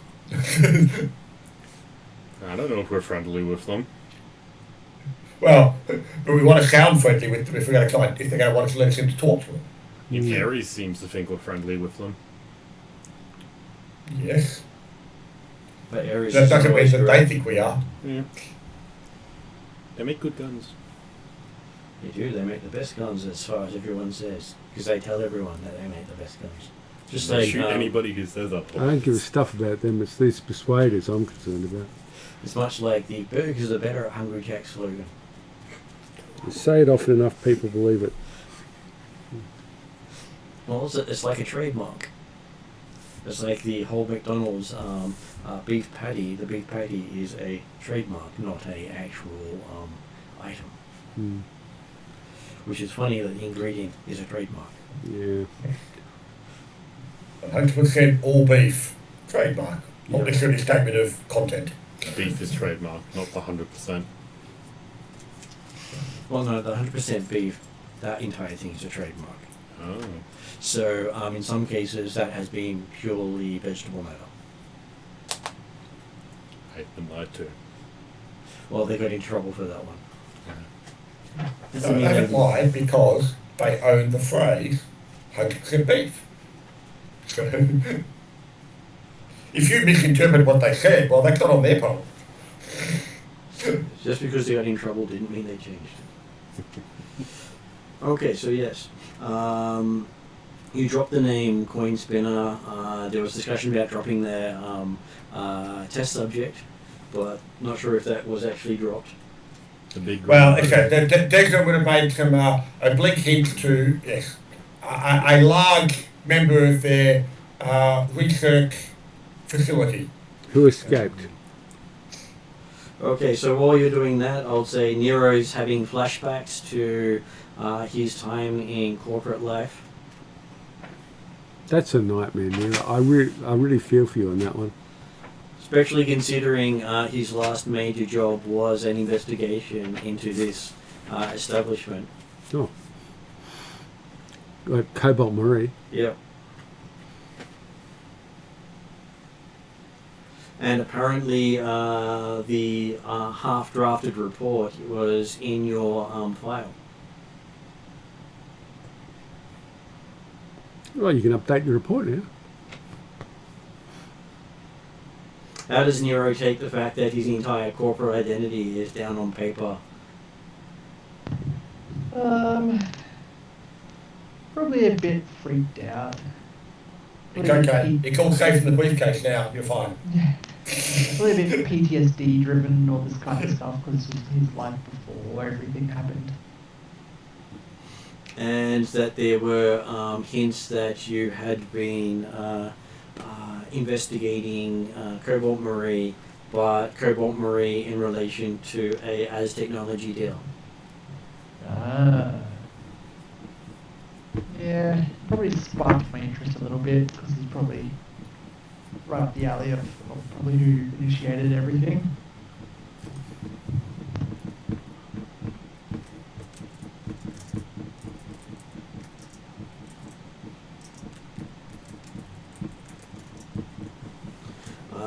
It has to do with something to do with a escaped family member that's a troll. Not your family member, but an escaped family member of As Technology. And some sort of bigwig wanting to set up inane traps that don't seem to work.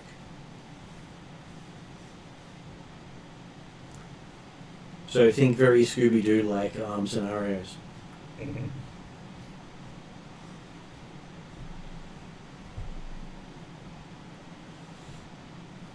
And apparently this bigwig is powerful enough that people are doing what he asks, but not weak enough that people will point out the flaws in his plan. So he has a cunning plan, and like Blackadder, they do the stupidly cunning plan.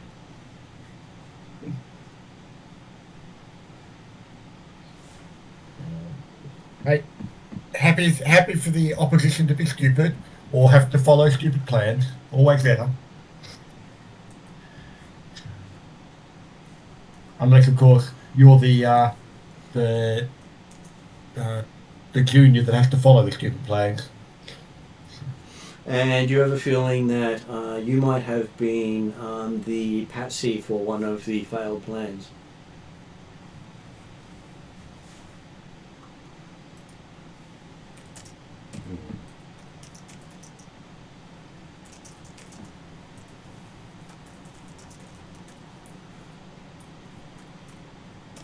You're not exactly sure what it was or why, just that the notations sort of draw that conclusion. Great.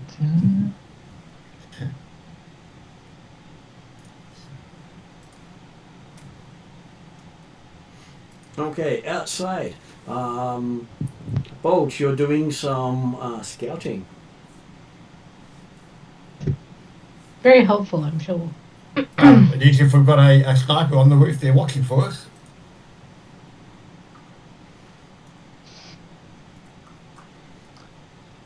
Well, I'm presuming that I'm in full dog form means I can't use communication, so I'd have to be relying on what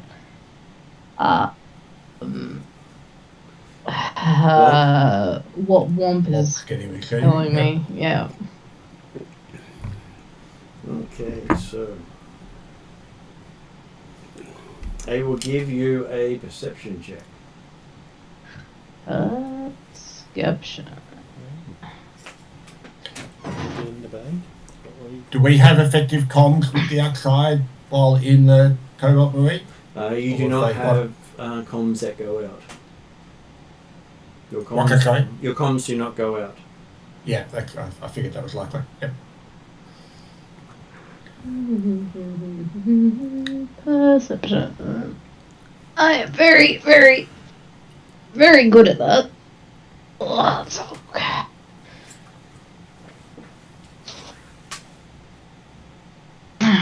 Ow. Don't worry, you now have the full rules for Berserk on your character. Yay!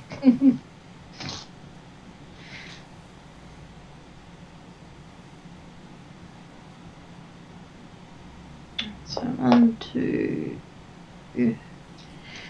3, 4 yellow, 4, 2 green. Yep.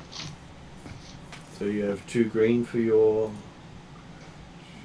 Sorry, just trying to. Your perception is. Yeah, 6. 4 yellow, 2 green. Yep. Excuse me, sorry. And it would be I would say,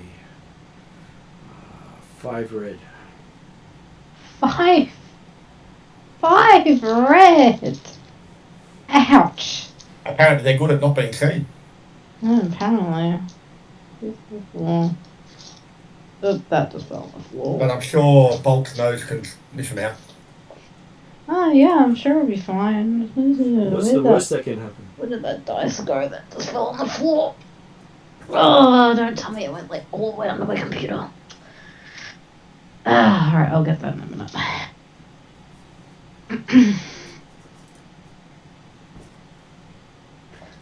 I almost need to like roll them separately because there's too many dice. That's actually not bad. I rolled 2 blanks on 2 reds. Not bad. 2 blanks on 2 reds is not bad at all. Good start to a roll if you're dealing with, yep. That goes there. That one comes out. That one comes out. That 2 comes out. 1, 2, 3, 4 successes and an advantage. 4 successes and an advantage. Okay, That was probably, I think, one of the best rolls for that many reds that I really could have gotten, actually. Did well. Okay, so yes, you get some advance notice of shots being fired in your direction. Yep. What would you like to do? Avoid getting shot? Yeah. Not get shot? Be elsewhere. You run? Seabolt run? What bolt? You're leaving Bob to his own devices? Apparently, yes. No, well, presumably he's holding me on, like, a lead or something, so, like... I mean, I'm probably strong enough to snap the lead, but if he sees me running, like I'll bark and run. Like, I'll pretend to get startled by something, like, I don't know, some druggy weirdo in the street and like, bark really loudly at them, and then, yeah, bolt. Okay, so as you bark and get attention, you find that you've got dead weight behind you. Dead weight behind me? Oh no. Hopefully that's a descriptive term, not a literal term. I think that might be literal. As your lead seems to be stuck.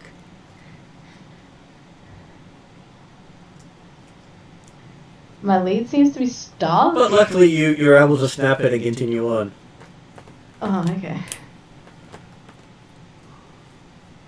I kind of like look back over my shoulder, like, why was it stuck? You do see a troll slumped on the ground with a leakage problem. A leakage problem. Oh, that's so great. As you see a hole in the wall behind the troll about the size of your fist. Oh. Okay. So not a small leak. It is a faucet. it is a hydro pump. And that's not good. And you get the sense of 2 different laser sights zeroing in on your position. Yeah, I figure Womp knows how to pretend to be dead pretty well, so I'm gonna skedaddle myself. Okay. You go running. I am sure we can return to Warp at some later time. Excuse me. I'm not sure if you heard that come through the mic. What? My actual dog has decided to go crazy. What is it? Oh, is that so? Is that so? Well, you said run, of course we have to run. Why don't we... Yeah, probably. She's probably heard that. What? Did we say something fun and exciting and it's... Oh, is that so? Is that really it? Just, guys, you said it. Now you gotta act on that. Okay, so at this point I would say that the others reach the back door. And you get a sense of danger. Okay, so Miss Maria didn't come back with the indication that the emerging futures resident wanted to have a talk to us immediately? She was going to check on them while you were at the door. Oh, okay. Well, I thought we were waiting and like basically having a bit of a drink while we waited to see if they were willing to talk. But well, she had drinks brought to there because, hey, worst case, you leave. Yep. Best case, she brings you back in. okay. But otherwise, you're not wandering. Yep. Okay. Well, in that case then, if we're at the back door, then hey, we might hear gunshots go off or get radio comms with Well, you seem to be no longer receiving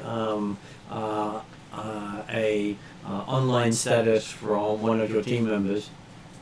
Bolt doesn't seem to be responding at this stage. Does at that point Bolt run around the corner? Well, Bolt's currently not using technology, so Bolt can't respond. Yeah, like this is a bit like we were expecting Bolt to not respond, but and Bolt doesn't seem to be a quick responder either, but he really is. right. Is it at that point that you see Bolt like screaming around the rear of the building and barking frantically? I would say yes, as I also see that the area that they've come out on is an abandoned shell of a burnt out shop front. Oh, they've actually come out of the burnt shop front? Or is this a different burnt shop front? A different burnt shop front. The Barons have many of them. Exactly. Right. Awesome. So her back door is an area people generally don't frequent.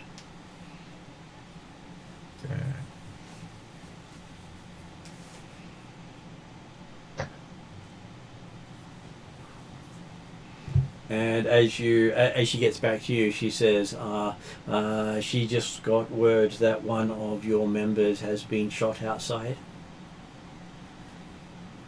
Right. And she suggests you head out and deal with it. She does not know where the team has set up. Yep.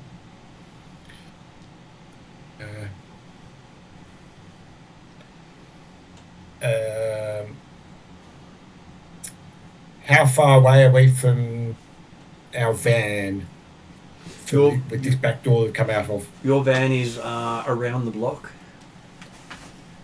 closer to the other entrance.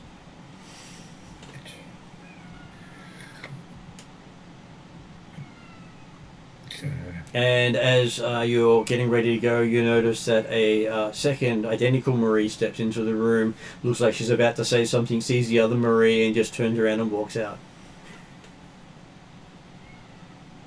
Right. Noticing that, Declan will take a slightly closer look at the Marie that's just informed us about the at the door there. Do I think, or can I recognise if the Marie that is there right now is the same Marie that Declan was talking to? Assuming they didn't get enough time to look at the other one to determine whether that was the same Marie that we were talking to before. So, well, even with the quick glance of your eyes, they appear to be dressed identically, made up identically, sound identical. Maybe they're clones. yeah, but okay, it's just the idea, like you say, recognising that there are now more than one, Okay, Declan's attempting to see if he can work out, okay, was there any distinguishing features on the one that he was talking to that apparently became quite friendly, that would make him confident that it was this one or the other one, or possibly a completely different one. You suspect that you may have met 3 or 4 of them already. Yeah. Because you may have been brought to the room by one, taken out of the room by another, greeted here by a third, and had a 4th one walk into the room. Yeah. So,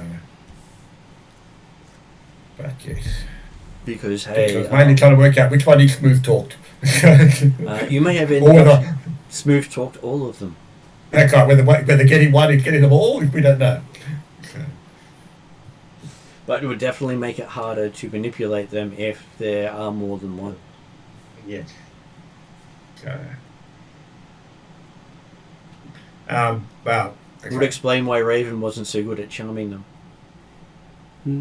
Charming who? Cobolt Marie, because there's not just one Cobolt Marie. Oh, okay. He appears to be cloned. Oh. What is it with this cloning? Well, it means people can be beside themselves. Bad jokes aside. It saves on calories. So. And all medical plans work on the for the clones as if it's for the original. Okay. Which means I'm sure 404 can walk into any medical facility and get aid. Kind of have a newfound respect for 404 if I wasn't currently getting shot at by a elephant bomb, essentially. That can be arranged.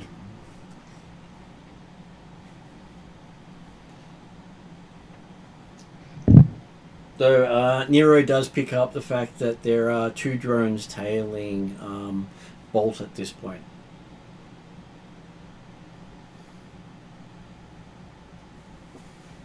You put them in the hunter-seeker point. Oh, they're the fun ones. You know, they're sort of the drones that you could drop 50k on easily.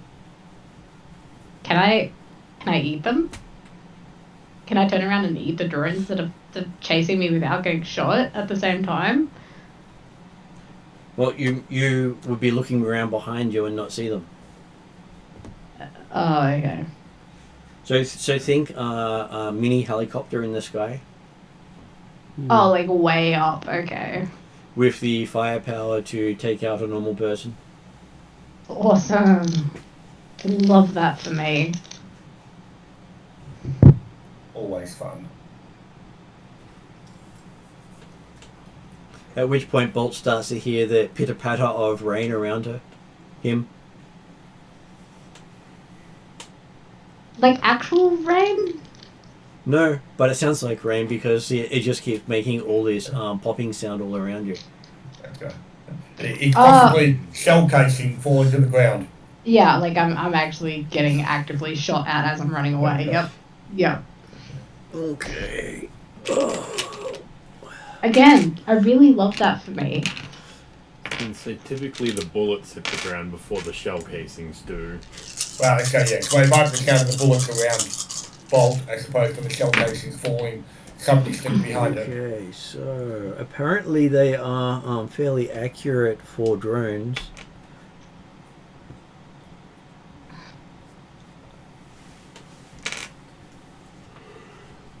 As part of the pitter-patter is actually hitting you.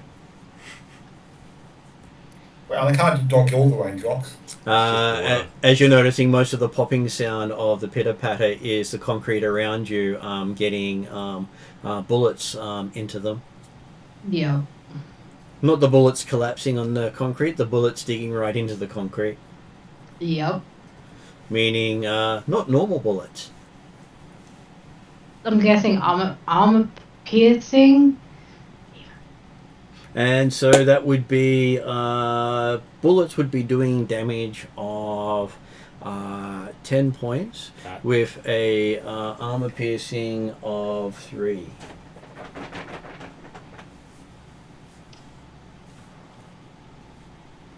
Yay. and I'm pretty sure we had enough downtime to do this, but I should have my new fancy armor with the shapeshifting rune, so I should technically be in my dog form with the added bonus of my armor. Is that correct? I will say yes. Cool.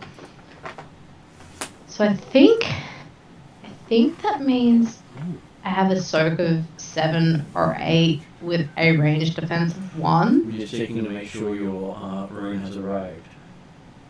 I'm pretty sure it did before the no, 3-month gap. Oh, actually, it did. It came off. It has come because it came before the 10-month. It came at month 8. Yes. Yeah. So I think because I've should have had plenty of time to like get it on the armor and start using the armor. And Nero did get his recon remotes. Yay. And at this point, Wong figures out his chopper didn't arrive. 404 didn't get the enhanced reflexes. Nero didn't get the security nexus. And Hollow didn't get the big toolbox for her computer. Yep. Because that was the things that didn't arrive but cost him a little bit of money each. Yeah. You got a cat in your 7-Eleven. Yes. Nice idea is to cut the handles on those ones. They're big enough for them to get their head stuck in, but not quite enough for them to get through easily. I've got some scissors if you want them. Let's just go see if I could pull it out correctly. And here I thought you were getting ready to like sneak away with. I got it. Sneak away with a little fluffy thing hidden in a paper bag. I have done that every time I've been here. Yeah, so that they quite like sneaking into children's things, especially things that smell of food. Mm-hmm. So yes, you do have your shape-shifting rune. It is fitted, and it does give you some extra points on your soak. So currently you have the. I'm not sure why the soak is so low. Well, because the armor that's on, or at least on the sheet that I can see, is not the right one. We will also upgrade that, but it's also the thing is, if you look at your sheet, it says a soak value of 3, but a brawn of 5. Oh, really? Mine says brawn of 5 and a soak of 7 with the current armor that's on my sheet ticked as worn. Yeah, I think it has had the strength updates not actually update your soak value. Oh, right, okay. Which technically is how the rules are supposed to work, but I was being more helpful. Mm. So that means you should have 5 plus whatever things did you have that give you bonuses to your soak. Let's see, you have... Just mostly my armor, or it depends if I go You have enduring, I believe. like werewolf. You do, and enduring gives you 1 soak, so that gives you your 6. Do you do resilience? No. And what's the armor master?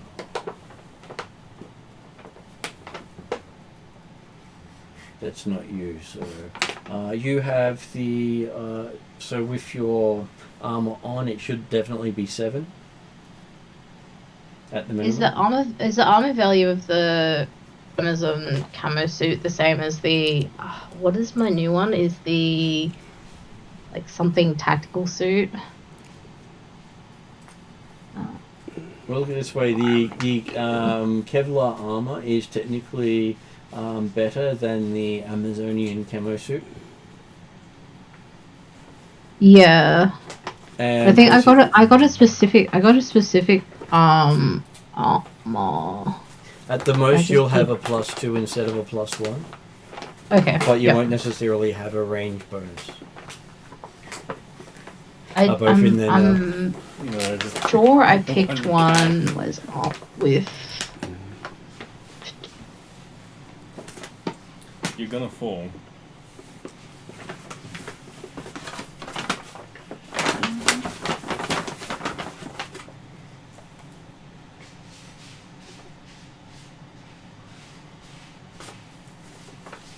I don't believe he thinks about falling. It was either the combat armor, so there's a defensive melee and range of +1, a soak of +2. We'll go with that one for the moment. We'll fix it later. Okay, yep. We don't have to be 100% correct, so that means you would have a soak of 8. 8, yeah. And with a PS of 3, that means you take, I said 11 points, I believe. That means you would have 6 damage. Still hurts, but hurts less. And you feel that the rounds are coated in something rather painful. Great. So whatever these guys have used, it hurts.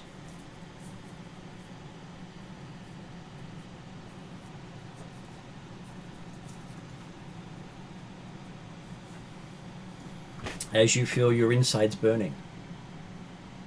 Great. So, characters get to roll initiative.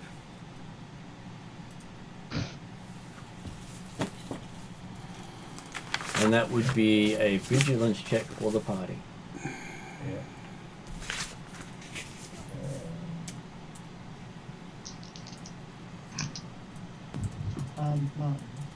Yes, Josh, you're also very quiet. Yeah. I don't think Nero's going to roll initiative. I need to go to bed. I'm very, very tired, sorry. You go rest up. We shall see if you get a stray bullet in the end. Sounds pretty good. Something to look forward to. Thanks, guys. At least you rest well if you do. See you, Josh. Have a good night.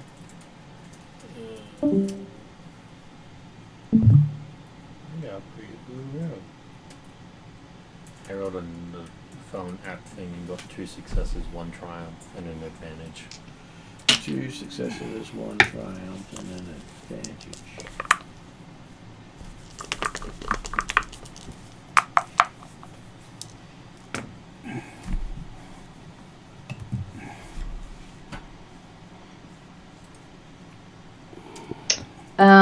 Bolt rolled a success and 2 advantages. It's vigilance, wasn't it? Yep. Yep.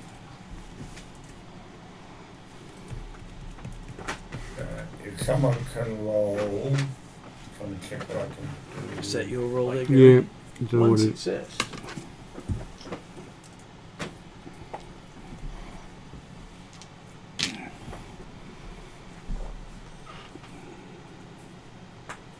If someone can roll 2 yellow and a green. I can do that. Yeah, you do that. I shall roll for some bad guys. Wow, I really rolled well for Desrin. 4 successes and 2 advantages. I rolled really bad on mine, so let's not do my one. So that means Dave can actually get 5 successes and 2 advantages. And 2 strain.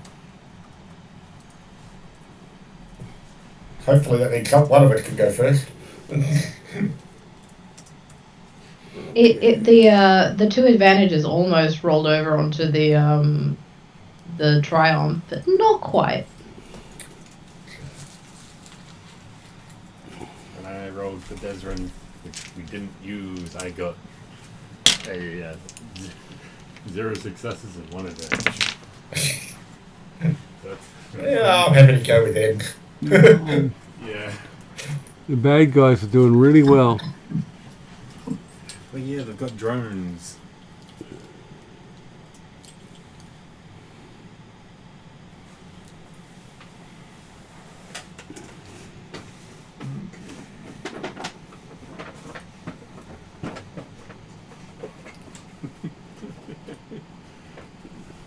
The bag was the Mm.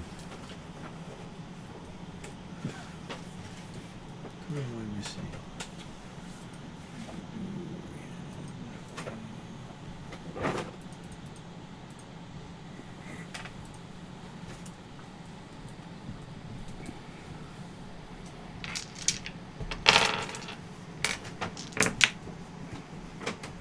Bloody hell.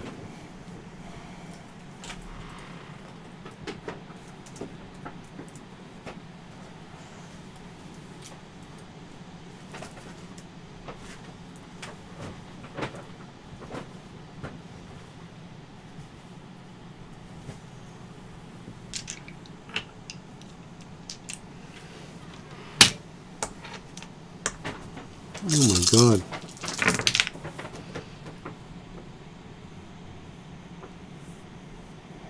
I think we're in trouble. Nah, we'll be fine. Remember, there is nothing wrong with actually continuing to run away. Yeah, yeah, true. Nothing wrong with running away. Running away seems like the plan at the moment. Hey, knowing that the team that you're up against was a group of skilled people meant that you were always a bit worried about having to go up against them. Okay.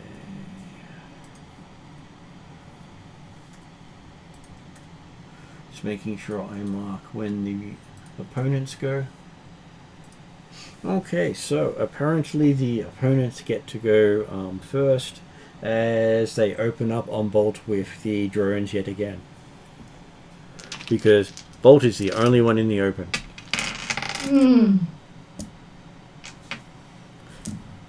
But now that you seem to have stopped, they basically aim as well.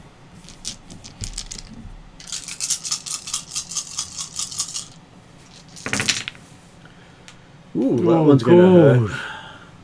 Ouch. Ouch. A double triumph. Oh, double triumph. Oh, I didn't see that.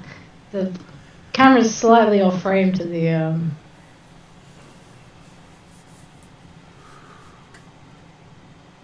Just so the full impact's there for you. No. Fun.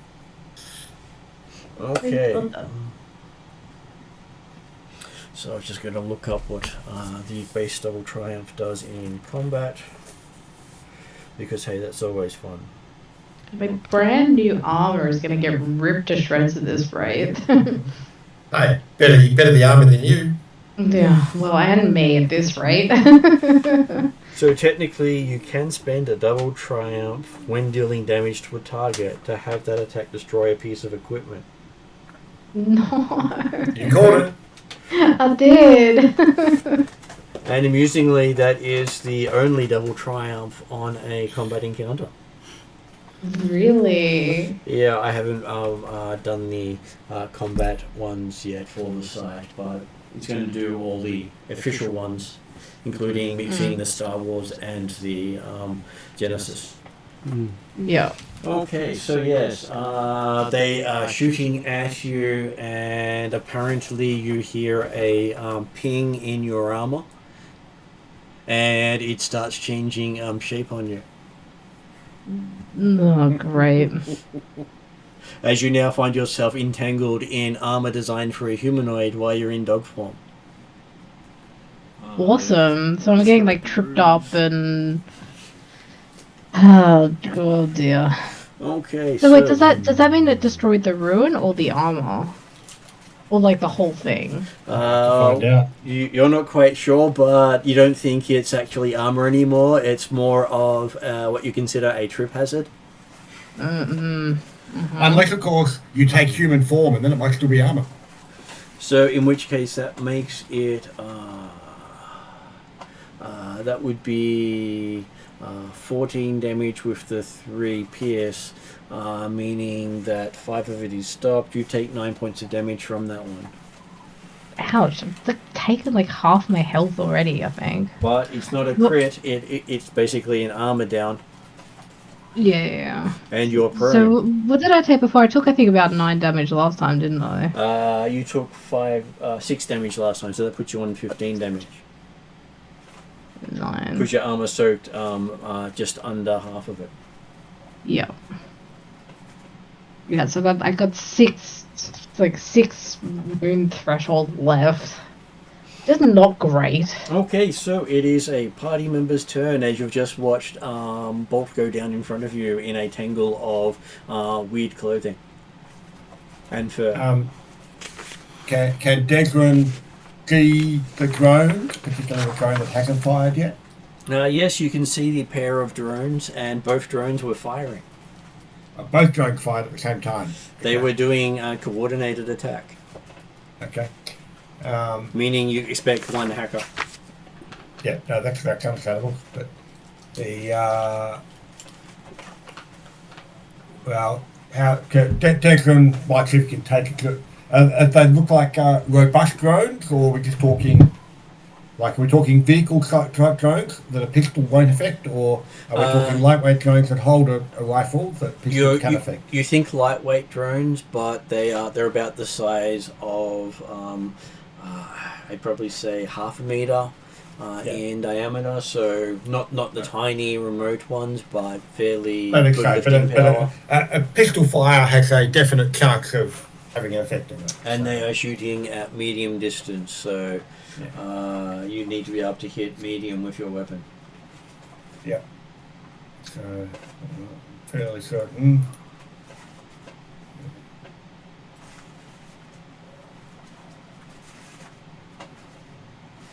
Alright, so pistols have a range of short, okay.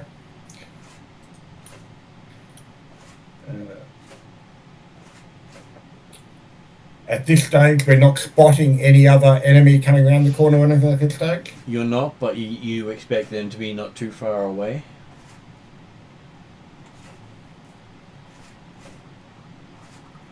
Well, unless someone's planning on actually shooting one of the drones right now, Declan will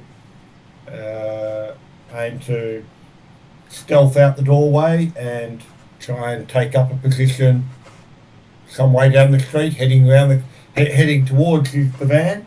So technically, away from the drones, you have to take the long way down the thing if you need to. Yeah, you can dash around the corner. Mm-hmm. Or you could leave it for one of the others to go who may have a bit... well, not many of them were carrying weapons in, so... That's okay. If someone feels like they can do something about the drones, go for it, but otherwise... I was going to ask, do we have all of our weapons? Most of you dressed up fancy. Yeah, I know I always have one of mine on me. Yeah, but okay, but the point is that you're likely to have nothing more than a pistol, which is beyond the range, like a pistol can only have a short range. So, But what if it is the anti-tank pistol? well, the drone's still got to be in range. So I don't know what the range of your pistol is. Let me just but have a quick look at it. It was the micro rocket launcher, I think, or something like that. Hand cannon, wasn't I have the hand cannon, but then... Actually, I don't know if that's a right yet, because I would have bought it during the last buying session, so that would have been before. it? The hand cannon you have does have medium range. Yeah. But I had... That was the one you put in your hand, I believe. Yeah, so I have the hand cannon, and then I bought that during the first break between jobs. In the second break between jobs, I had the hand cannon put into my arm. Then I also bought like a miniature, like missile launcher pistol. Yeah, I doubt you would have been able to take the missile launcher pistol here. Yeah, which is what I was trying to ask. But hand cannon works. Kiyakachi don't want to drink those. So a base attack for you is 3 purple for range. It has 1 point of defense, which gives it a black dice. Cats are invading. Hey, buddy. No computers for you today. Can't delete scenes. Your ranged light. Ranged light. Should be 2 Two yellow, yellows, 2 2 green. Yep. Oh, sorry, 2 yellow. 2 yellow, 3 green. What was the question? The discount for a Clanker Killer. It would, yes. I have that. Got Clanker Killer, Disorient, point. It's definitely not point blank. Disorient is. That is something that happened after I had rolled. Okay, so if you want to add a blue dice to the check, you can aim and then pull it to give yourself a success or advantage on the result. Make it an automatic result. Oh yeah, yeah. I'll do So that. that's what Clunky Killer does. You aim to add that. You can only pull one, I believe. You've only got one rank in it, yep. You also have... Yeah, that's the only one that actually assists you in this one. So you pull it, you get a choice of success or advantage. Oh. Most people will pick success depending on what you actually get. Do I have to choose that before or after I roll? You decide after you roll, but you have to pull the dice beforehand. Okay. I would say re-roll the ones that fell out.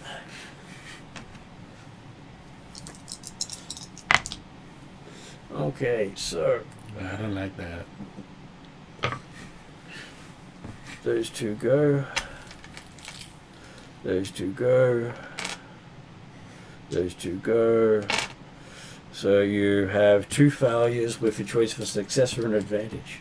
I'll take a success, so I only have 1 failure. So you get 1 net failure on shooting at it. Yes, you start firing off into the sky. Boom, boom, boom, boom. As you see the hand pop out of position and a big boom come out of it. Yay.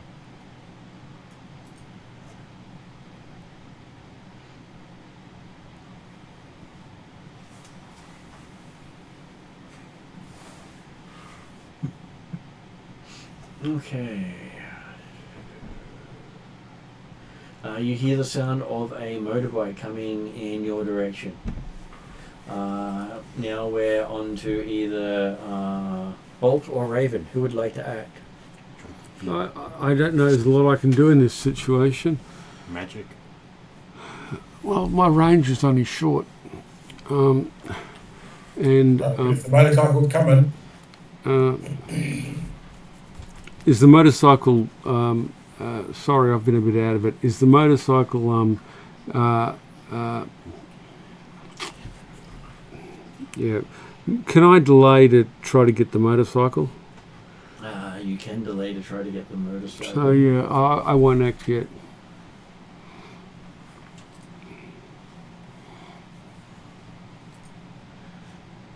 So you could also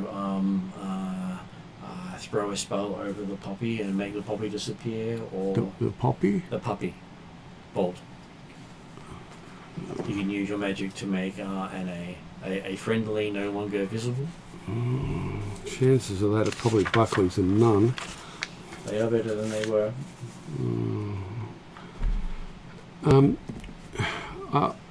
I'd rather let Bolt act, unless Bolt is incapable of acting. Well, Bolt it appears to be down, so you won't know when Bolt acts. Okay, alright. Alright, I'll try it then. Okay. I've got to roll 4 white, and then everything else is academic. So I'll put together the rest of your dice pool for you. You do get white. I only get white. Okay. And your basings are... This is not good. This could be really bad, Bolt. Okay, so Well, it looks that like is you have your enough dice white dice, though. Was that 5 of them or 4 of them? 4 of them. 4 white dice, yeah. 4 of them. Sorry, the light was reflecting off one of the singles. Made it look. Oh, the red dice didn't do much, thankfully. And you got a triumph. Oh, I got a triumph. Okay, so looking Sweet. at your magic. So with mask. Oh, that's 3 blank dice. I'll remove the 3 blanks. And we can go that and that. So you get 1, 2, 3, 4, 5 successes. 6 successes technically, with a triumph and an advantage. Do your advantage. You can give Bolt a blue dice to assist. Okay, I'll use the advantage to give blue dice to give Bolt a blue dice to assist in whatever it is he wants to do. You could either increase the power of the spell by 1, or increase the difficulty to see through it by your ranks in knowledge lore. Okay. Yeah, okay. I'll make it harder for people to see through it. Okay, so that means the difficulty for them to actually perceive it becomes 7. Okay. Which means they can't perceive it unless they can reduce the difficulty to below 5 or spend a story point. Yeah, okay. And is there anything else I can do? Is that my whole turn? You can still move or move out of sight, move into cover, or something. Move out of sight, move into cover. So you're basically, and you can spend one of those magic points to sustain it, reducing your magic rating by 1, bringing you down to a magic of 4. No, magic of 3. Technically, I've got you down as 5. Well, 4. Yeah, I was on 4. I don't know what's happened But there. if you roll 4 dice, you don't get a penalty. If you roll 5 dice, because it's 1 point over your rating, it would have given you an extra penalty dice. Okay. So you've changed Raven's character sheet. I fixed the I put in the things that were missing in some stuff. Okay. There were some things that we had hadn't calculated correctly. One of them was when you gained magic, you missed one of the points of magic. Okay. All right. Calculations were broken. Okay. I don't think there's a lot I can do with magic in this situation. So sustaining that cover on Bolt seems like the best thing I can do. And in this point, it doesn't reduce your effectiveness because you never use all your magic. Okay, so I'll use whatever actions or moves I got left to move into cover out of sight. Okay, so Bolt, you seem to disappear from sight, and it's now your action. It's now my action. From what I understand of the magic that just cast on me, can I move around while still being invisible? Or if I move, does that, break? The magic is cast on you, not on the location. Yeah, so, I could stand up, I could move, get myself into... Yep. Yeah. It's like if it was cast on a vehicle, it would move with the vehicle, but if you got off the vehicle, you'd become visible. Yeah. Yep. So I guess my actions are going to be try and get myself untangled from my armor, or lack thereof now, apparently.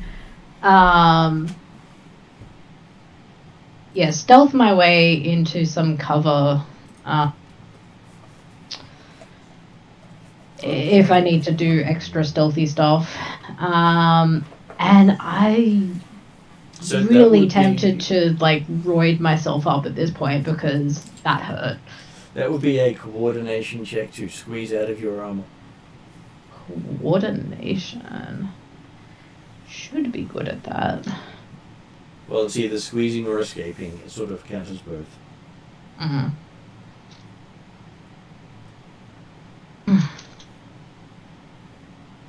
Now, do I have to apply the blue I got to the first roll that I do, or could I pick which one I do? Technically, I'll allow you to pick. But if you don't use it, you'll lose it. Yes. Yeah, I do plan to use it, but I want to use it with the magic, casting the magic staff. Okay, and the difficulty to escape will be 2 purple. 2 purple. So coordination versus 2 purple. Oh, yeah. And you have 5 story points to spend. Okay. I don't think I'll need it for getting out of my armor.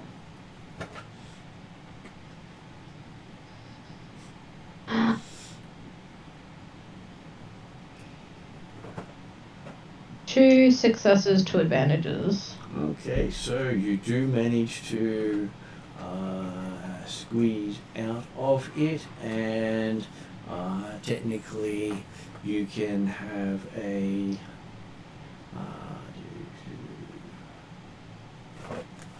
you can either give another person a boost dice who goes next. Well, you can select another PC to get a boost dice, or you can give yourself a second maneuver without having to pay the cost. That's not just for running. I wouldn't mind getting a second maneuver. So you now have two maneuver. Well, you now have a maneuver without having to spend it or run. Yep. And you have a action. Yeah, so maneuver to like get a bit more out of the way, get under maybe a bit of cover. And then my action, I would like to roid myself up with magic. Okay. So which is always a fun load of dice rolling because I need to get out a lot of dice. And then also like do the calculations again because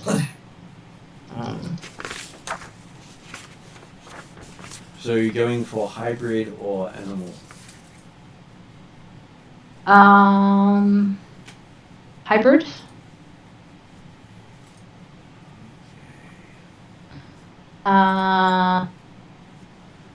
Hybrid with the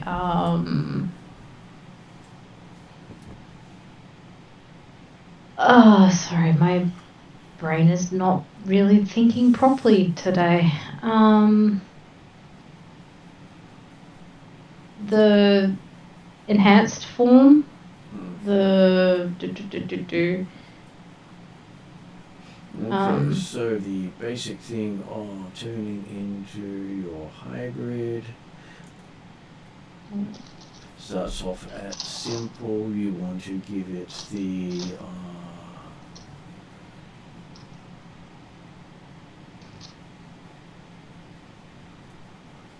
so do you want to give it the power of air, earth, fire, spirit, or water? fire. Okay, so that increases the difficulty to 1. You wanted to give yourself the where is it? For some reason, I don't actually have the proper things on there at the moment. Where are we? Give me the transform spell. It's the diable format. That's the word I've been looking for.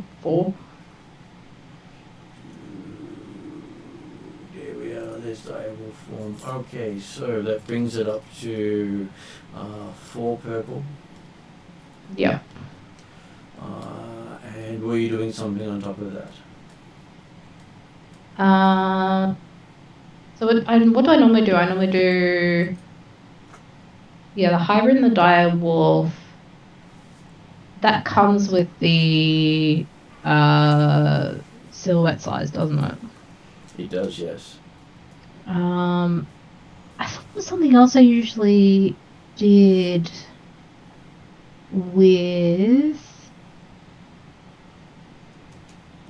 die form, transform silhouette, adding the fire. No, maybe I think that's it actually. Well, technically you can also add air this time and give you 5 purple. Oh, so I could add 2 elements? You can because of your druid.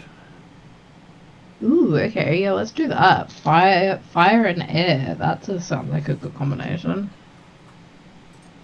Okay, so technically you can add up to 8 white dice But if you do so, you'll be changing 4 of your purple to red. I think I'll just stick with the 6. If you, for every point you do over 4, you change a purple to red. Okay, so So you're overcasting if you do it higher than your ranks. my ranks should be 4. It's 4, yes. Which is why if you do more than 4 white dice, you convert. So it should be 3 purple, 2 red. Is that right? So it should be, if you want to do magic 6, it would be 3 purple, 2 red, yes. Yep. Cool. That I will do. So 3 purple, 2 red. Alright, I'm gonna have to like roll this separately.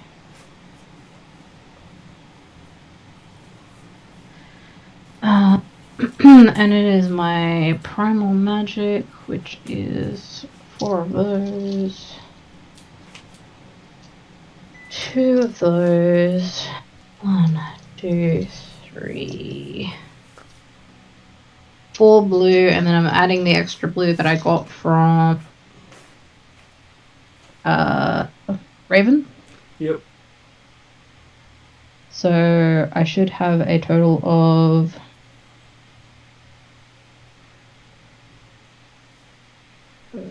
is it 4 or 5 yellow?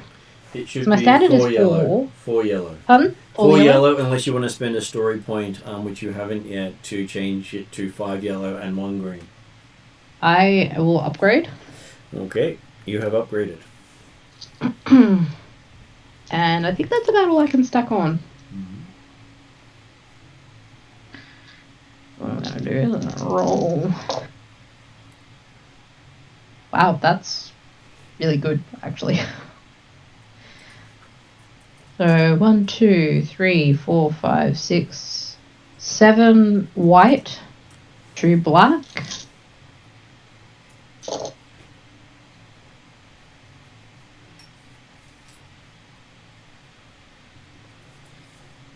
Fortunately, no triumphs out of all that, but that's okay.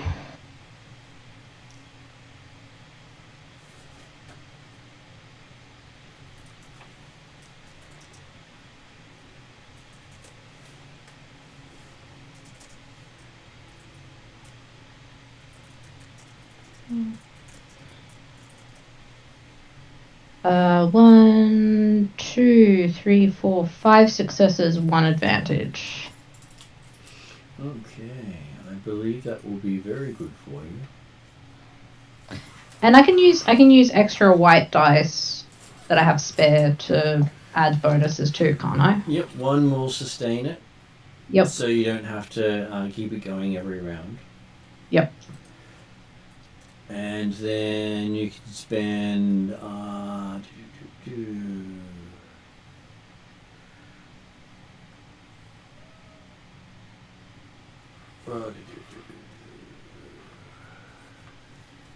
you can actually reduce corruption by spending 3 points. I don't think I have any corruption, do I? Not at this point, but if you did, you could have converted corruption to wounds. Okay, right, yep. It's one of the few ways of doing it. So 2 and 3 magic points will reduce your corruption on your path.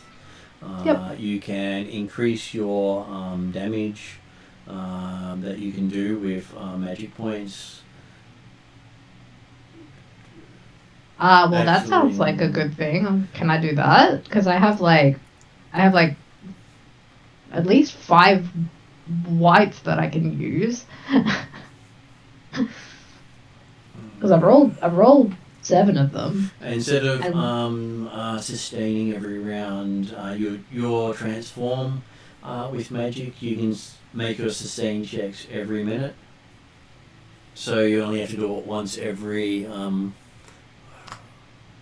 gonna say every 6 rounds. Okay. or it's at 6 rounds after you last sustain it. If this is still going after 6 rounds, we're all dead anyway. Yeah. And Yeah, so yeah. you could dump the rest into damage if you wish to. That sounds like a great plan. So that means I believe you had 7 points. So I that had means that would be 7 5 points. 5 points into damage. Cool. Nice.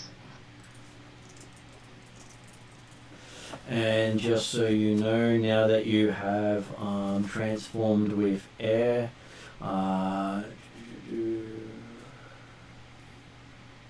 you can move in the air 6 meters as part of your move.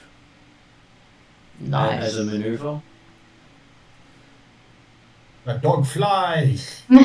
So a I double was maneuver I was means you literally can do just thinking 12. I could play fetch with the drones. So that's on top of jumping. Awesome. So I literally could play fetch with the drones. This sounds amazing. But they might be a bit further than 6 meters away, though.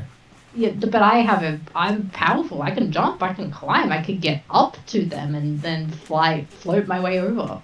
And you also know you now don't want to be standing on the ground at the end of your action.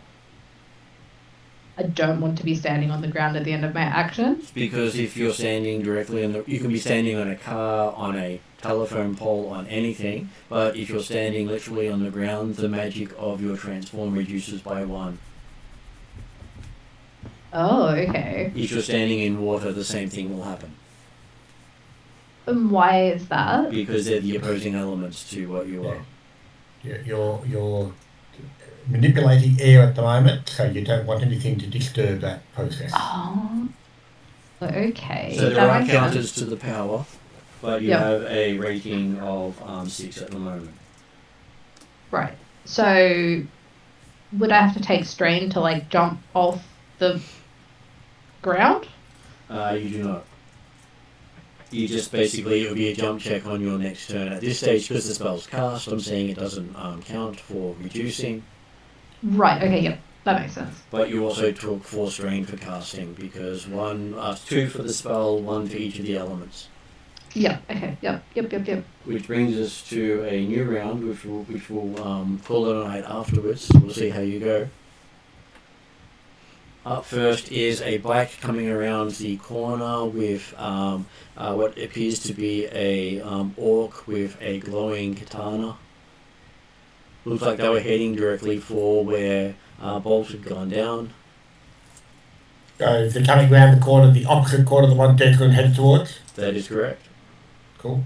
As it's roaring past, he's looking confused and sees the direction that Desrin had gone, most likely from the drones, and continues on past Bolt, not even noticing Bolt's there.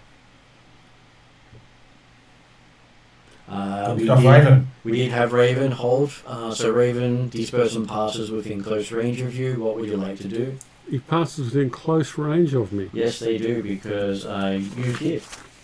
Okay. So he's moving very fast, but he doesn't know I'm there. I don't have any weapons other than the palm thing, which is useless in this situation. So I do have a spell concept for you. Kill it with fire spell. Yeah. Well, that I was going to say I might attack it with fire. Yeah, just blow up the motorcycle. Yeah. I'm still very inexperienced with this, so I don't actually know whether to hit the rider or the cycle. I think I will go for the. What is the rider wearing? The rider's wearing basic armor. Yeah, basic armor. Okay, I think I'll go for the rider rather than the motorcycle. The spell that you're casting has 5 of those. Jeez. So what the spell does is it has attack creature. You added fire. You've added blast. You've added crit.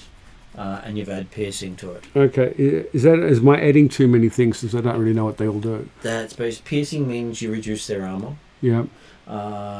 Crit means that if you get enough advantages, you will cause a critical hit and technically take out most targets. Yeah.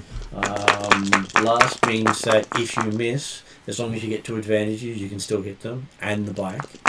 Okay. All right. Well, she doesn't control the magic well, so going over the top. 4 white dice. So how many I've 4 got? white dice, yep. 2 2 white. white again. 2 white. Okay. And you could pump both of those into the spell quite easily. Okay. So there's 5 purple. And how many? Well, So your dice pool is 4 yellow, 1 green, and 1 blue. You can exchange a green for a yellow by flipping one of the tokens. There are 4 there. Okay. You did hold your action, you may as well go for it. Okay. All right. I'll do it. Make that a yellow. Okay. Anything else? And you can also, because you're waiting, spend a maneuver to aim, giving you a blue dice for each aim you take. If you take the second aim, you also take 2 strain. She goes over the top. So over the top.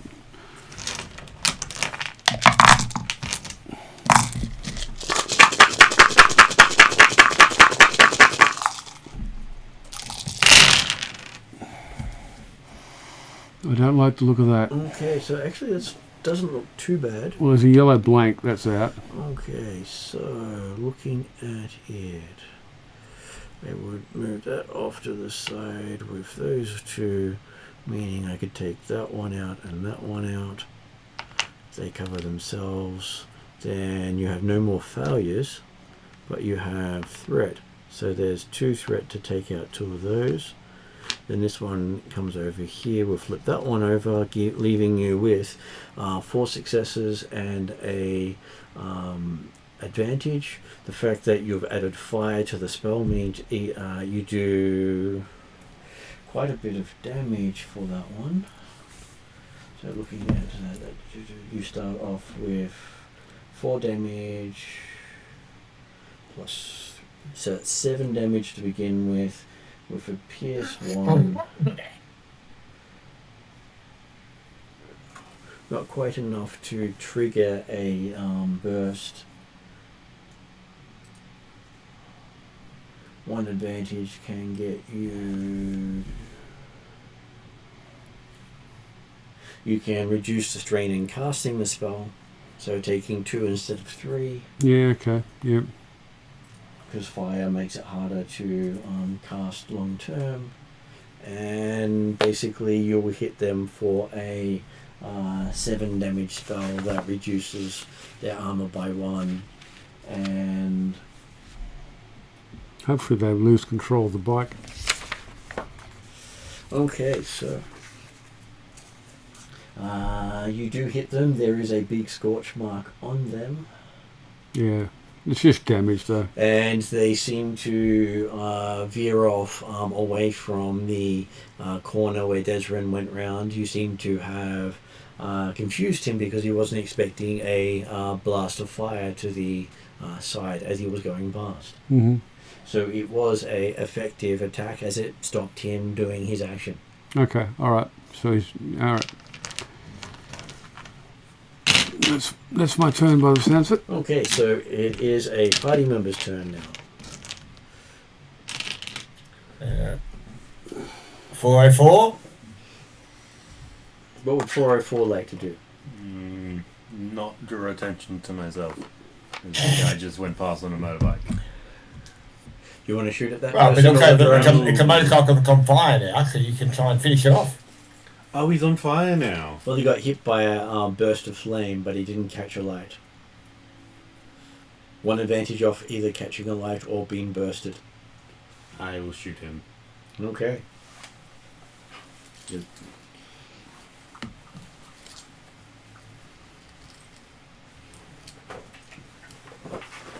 So that is again the 2 yellow, 3 green. He is fairly close. He has 1 point of defense. Do you wish to aim? Yes. So that is a free aim from your maneuver that doesn't cost anything. You can take 2 strain and get another blue dice. No. Okay.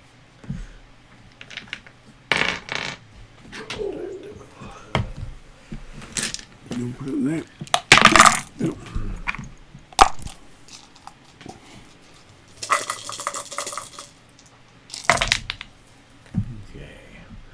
That looks pretty good. I don't think you missed. So let's see.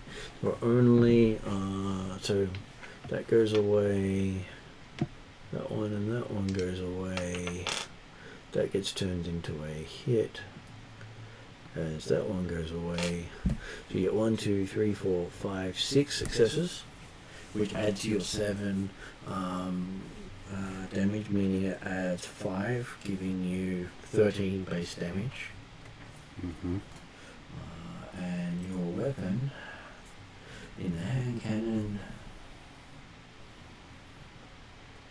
is using up its second of 4 shots. So yes, you do end up hitting him in the back on his way out.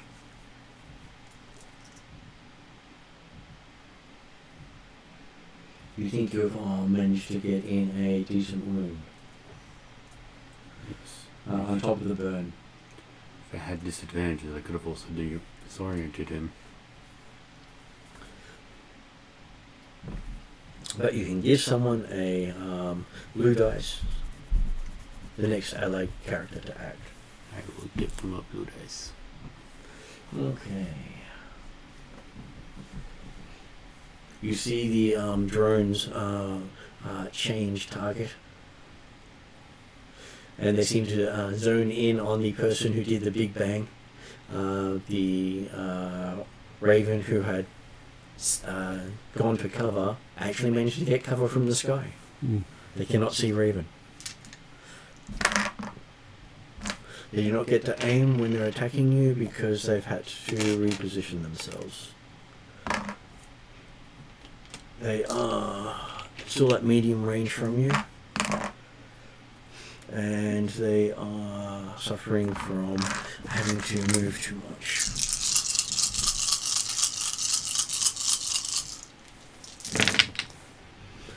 Apparently the black dice didn't do much that time. And luckily for you it rolled away from the triumph.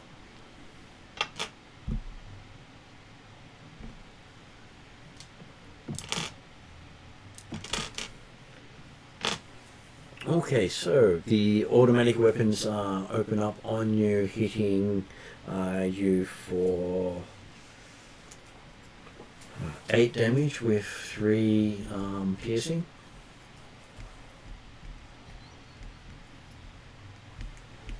Apparently I currently have no defense, which I don't think is right. Probably have armor on, it's probably not ticked. Let me have a look. Yeah, it's currently saying my only armor is the Kevlar crew wear, which I bought better armor. I believe you were upgraded, but I don't believe I put them in yet. Yeah. So we'll assume it's a +2 then at this stage. So you'd have a soak of 5. Unless you have Armor Master. You do have Armor Master, so you'd have a soak of 6. Okay. In which case then it stops 3 of the damage because of the piercing, and because they did 8, that means you take 5 damage. Okay. Which is not as bad as it could be. But you're now burning on wherever you got hit. Okay. Okay. That brings us to either Desrin or Bolt or Raven. Did those drones reposition themselves in an easier position to play fetch with? They are now closer to you because, hey, they can't see you anymore. I'm gonna go play fetch with some drones. Let's go rip them apart, because there's what shot at me. And Desrin and not Desrin, Raven and 404 seem to have this motorbike person all sorted for now. These drones seem to be more of a threat right now, so Okay, so let's go play fetch with those. I'm going to give Bolt a brawl check. Roll.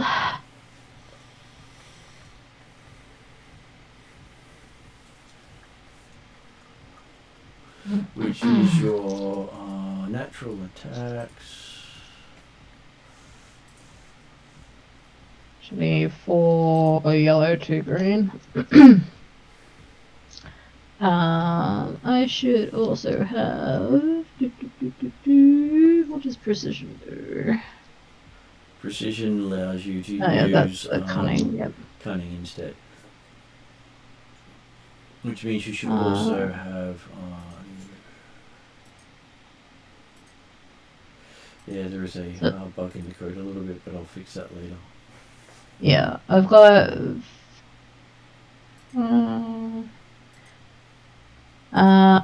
I've got frenzied attack of up to rank 4 that I can also utilize. So I can take 4 strain to gain 2 yellow dice. How many strain have I taken so far? 4 in total. Okay. That'll take I you might up to take- 8. I'll take 2 to get An extra 1 dice. yellow dice. Yep. And you know what? Just because I really want to play fetch with these things, let's upgrade my check as well. Well, technically, by spending 2 strain, because your brawl has 2 green, you can convert those 2 green to yellow. Yep. So it would be 6 yellow dice. Yep. If that makes sense. Yes, it does. Yep. All the yellow dice. So pretty, all that yellow. Oh, all that yellow. Watch me not roll a triumph still. And also because this is your last roll in the session, you have Natural Brawler. You can re-roll any of the dice associated with this skill, as long as it's not a Despair or a Triumph. Okay. Nice. Okay, and it's a once per session use, so you might as well use it. May as well use it. Which Yep. means if you get a lot of failures, you can re-roll them. If you get blanks, you can re-roll them. Yep. Wow. Yep. Blank on good dice. I wouldn't re-roll blank on bad dice. Yeah. No. I figured that one. Just so you're aware. Just trying to be helpful. Yeah. No. It is a timely reminder. Thank you. It's not very often you get to use all your options. No, it is not very often. All right, so I have six yellow dice. What is my opposing roll or challenge? Your opposing roll is 2 purple and a red. No, Purple. sorry, 2 purple and a black. Oh, 2 purple and black.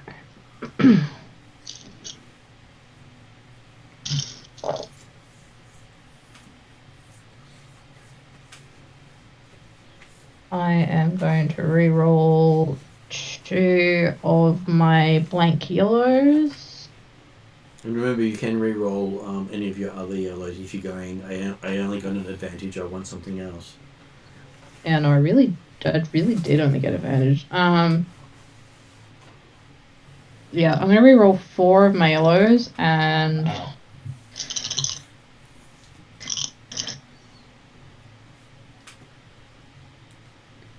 that's a lot better. Still no triumph.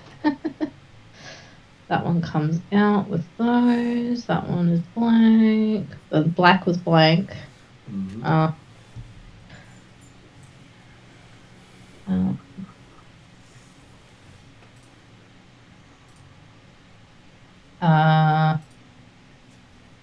1, 2, 3, 4, 5 successes. 5 successes.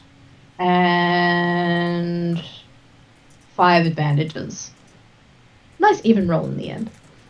Okay, so with that, I will just going to make sure I got right for what your diaform did, because it added extra damage as well. Yes, it adds the 5 extra damage on top of the. Well, technically it's plus 8 damage because of the 5 from the magic, 3 from the diaform. I should also have feral strength, which should add. Which is already calculated in there for you. Oh, it's already calculated. Yep. Cool. Mhm. Yep. Okay, so that means you're doing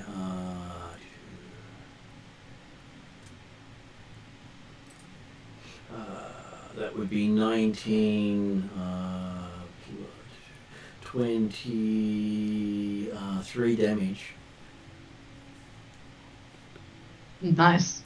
And technically a crit. So as you jump, you manage to explode one of the drones with a however you'd like to do that, and the other one you basically rip asunder.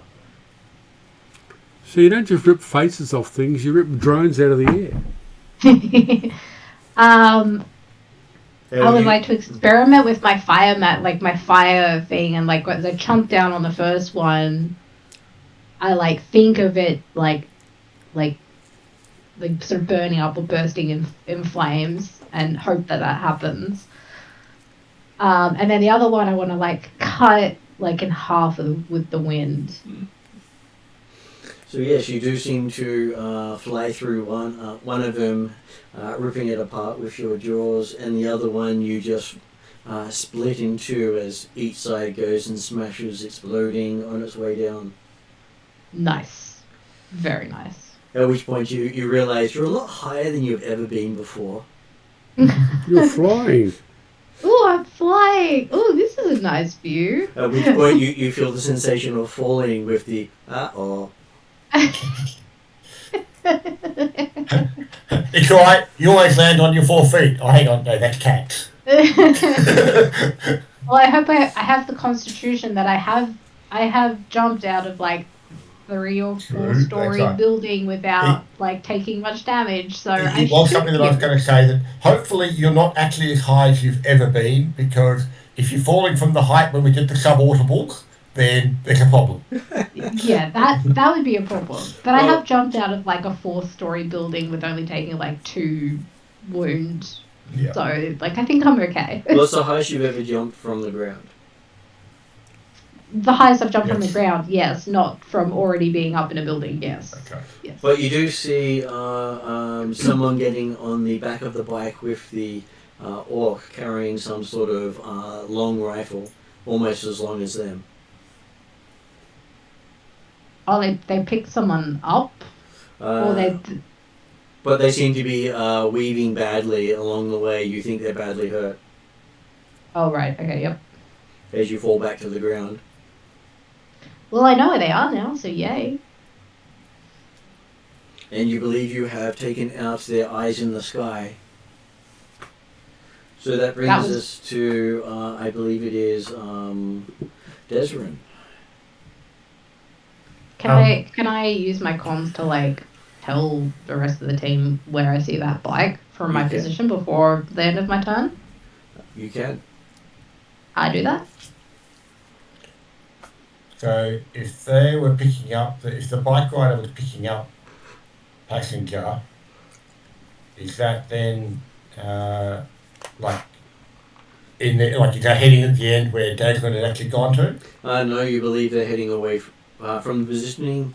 They're running away, having hit harder forces than they were expecting.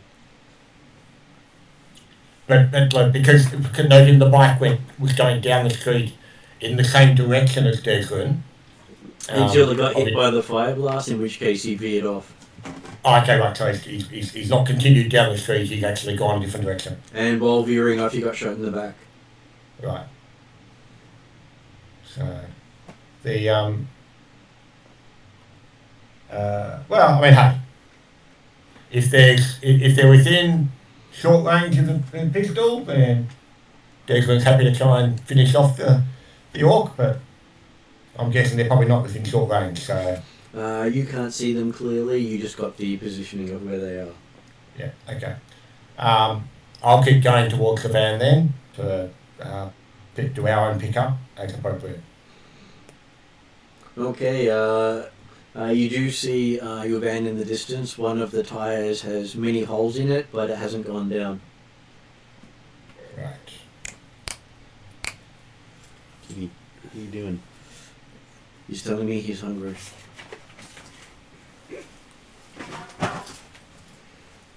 Okay, so Raven, looks like you've managed to survive without getting shot. Okay. Have I got any more? Can I have another turn? Yes. Okay. You've kept Bolt safe. All right. Can I have another fire shot at the motorcycle? Unfortunately, you've heard it riding off in the distance. Okay, so it's gone. Yes, apparently he didn't like being hit by fire. Yeah, most people don't. I'm disappointed. Can he I'm ensure the spell is disappointed. maintained? I'm disappointed though because I haven't set anything on fire. All I've done is burn him a little bit, which is really it's inadequate, and I've got to work on this. You will get better. I've got a couple of things that recover strain, but I can't think of anything else I can do apart from recovering strain for me or others. I cannot see what else I could do. There's no other enemies I can see, is there? I know you believe that you have scared them away with your amazing display of fire. Well, collectively we've scared them away. This team was a team of 4. I've only seen one, definitely maybe 2. You're missing the mage. Yeah, who hasn't made an Exactly. appearance. Because technically we saw the Ork on the bike, the sniper with the long gun, and we know the hacker or the rigger was involved with the drones. Yeah. So there could still be others about. There could be an invisible mage lying in wait. There could be an invisible mage lying in wait. So I will, stay under cover, keep alert. I can't see much else I can do. That'll do. I'll keep under cover, keep alert. Okay. So at this point, I will say you are out of combat, and people can choose to make a recovery check. Yep. For those of you who have things, you can either make a call or a discipline. I've also I got. think that's a very poor roll for me either way. I've also got things like inspiring rhetoric, which heals strain, and intense presence, which recovers strain, and second wind, which recovers strain. Yeah. All the strain. Well, you could heal all my strain for me. And considering the fact that you spend strain to cast spells, as does Bolt, as does Wolf, Yeah. the ability to grant back strain means that you can keep them in the fight longer. Yeah. Okay. All right. Well, inspiring rhetoric, I can use that to heal strain in allies. So I might as well do that. Okay. Because I'm at 8 total strain at the moment. It's a leadership trick. It is a pretty good leadership trick. Okay, so that is an average leadership check for you. So 2 purple is the difficulty. Yep. You get to add your leadership, which is 1 yellow, 4 green, and 2 blue.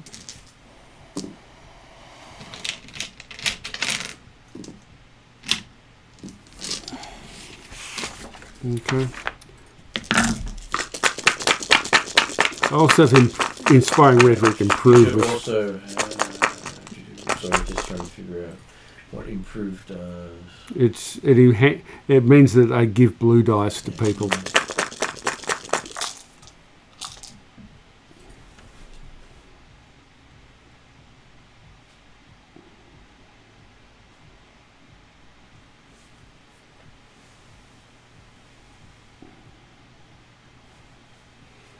Okay, so We showed them. Inspiring that didn't work. So you got lots of advantages Okay. and 2 failures. So it didn't work. But hey, you felt good using it. You can recover your own strain. I get other ways of recovering my own Well, strain. technically, you can spend that 3 to reduce yours by 3, Okay, and sorry. then everyone either makes a call or discipline check. Yeah. And I can do. I think I'm probably going to get all mine back because I can also do second wind and intense presence. Intense presence gives me 5 strain recovered. Yeah, so. In which case, you can say you've recovered all your strain. Yep. That would leave Desrin and Bolt with strain to recover. So Bolt, what is Bolt doing as your check? I was doing discipline. Yes, discipline. Because you could 'Cause also it was cool or discipline, wasn't Yeah, it? cool or discipline, yes. And I'm happy to add second wind on top of that, so you will heal an additional one on top of whatever you get from those. Mm-hmm.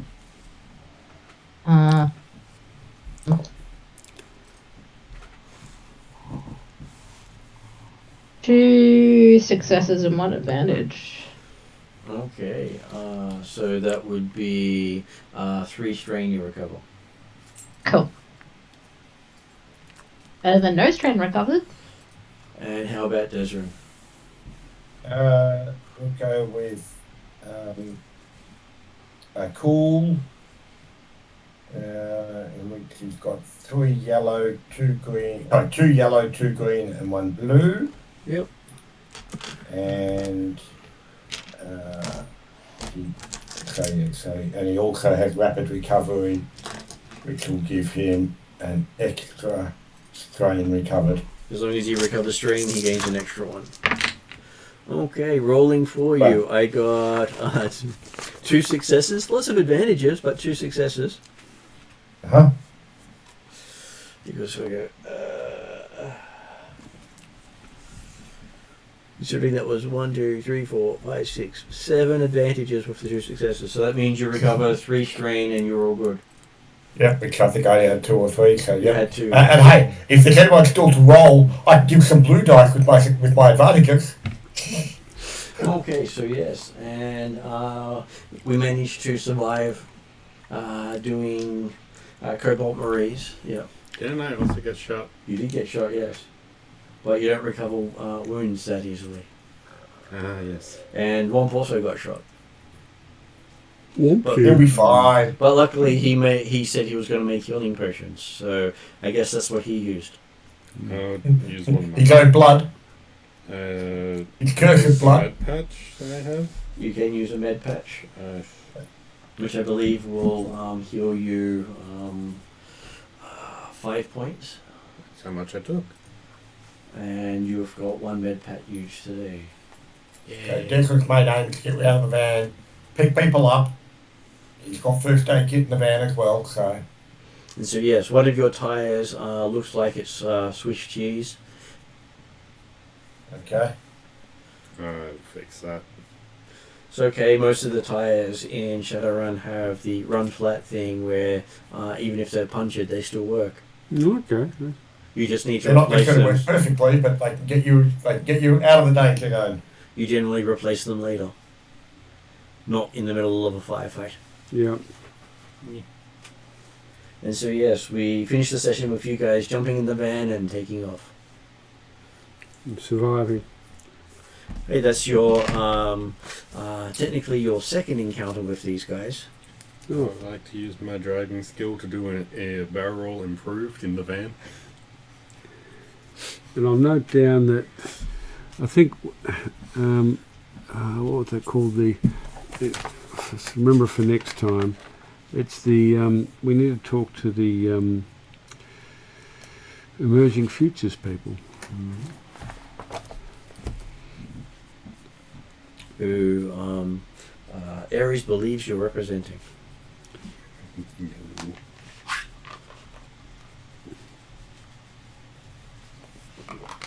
Does anyone else wish to make a note for next session? Besides that.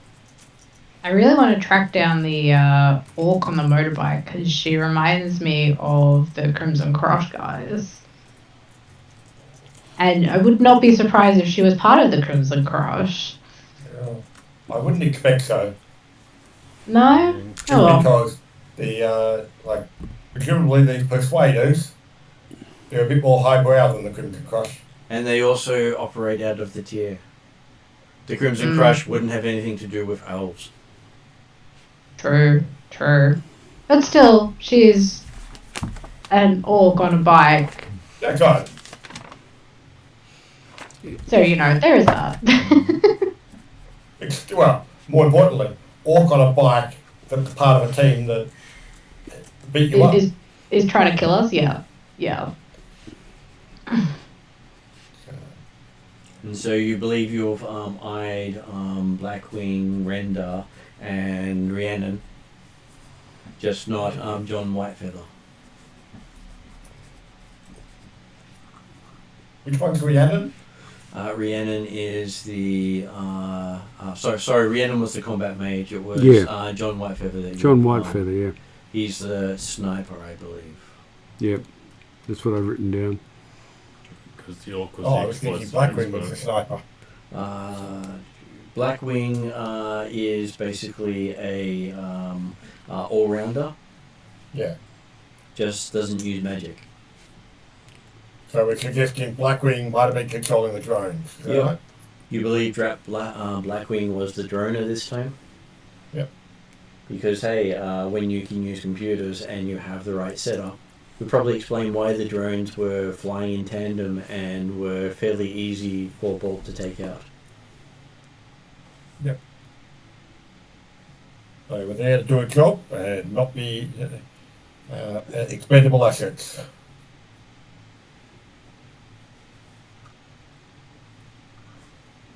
Though you do see in the distance as the, would say the end credits coming down, a dock wagon vehicle coming in roughly where you saw the bike heading. I want to burn something down, but I don't know what I'm going to burn down. Because you do know that people with money buy dock wagon contracts to allow them to get immediate medical attention when needed. Oh, is that what a duck wagon is? Okay. Yep. So they are think of an ambulance with guns. Okay. Who will, with prejudice, help you. Well, if you paid them, they're a mercenary ambulance service. Cyberpunk trauma team. They'll get you out of the hospital and they'll kill anybody who tries to stop them. And the higher level of your contract with them, the more lethal they'll be in helping you. That is just trauma team. Okay, so Can we track the dock wagon, or is that an option for next session? Next session, you basically check in with any hospital in the region. Did they get a dock wagon in? Yep. Because it's a flying vehicle. Oh, okay. Yep. To get to respond so quickly, yeah. Which means the guy has a decent contract. Okay, so going to end credits, unless you have anything else people would like to add. I wish to not mess with trauma team. Or dock wagon.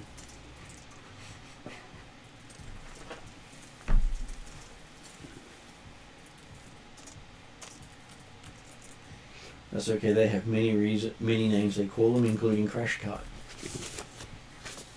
So each of them is a different company. Yep. Okay. So you want to add anything, Jeremy?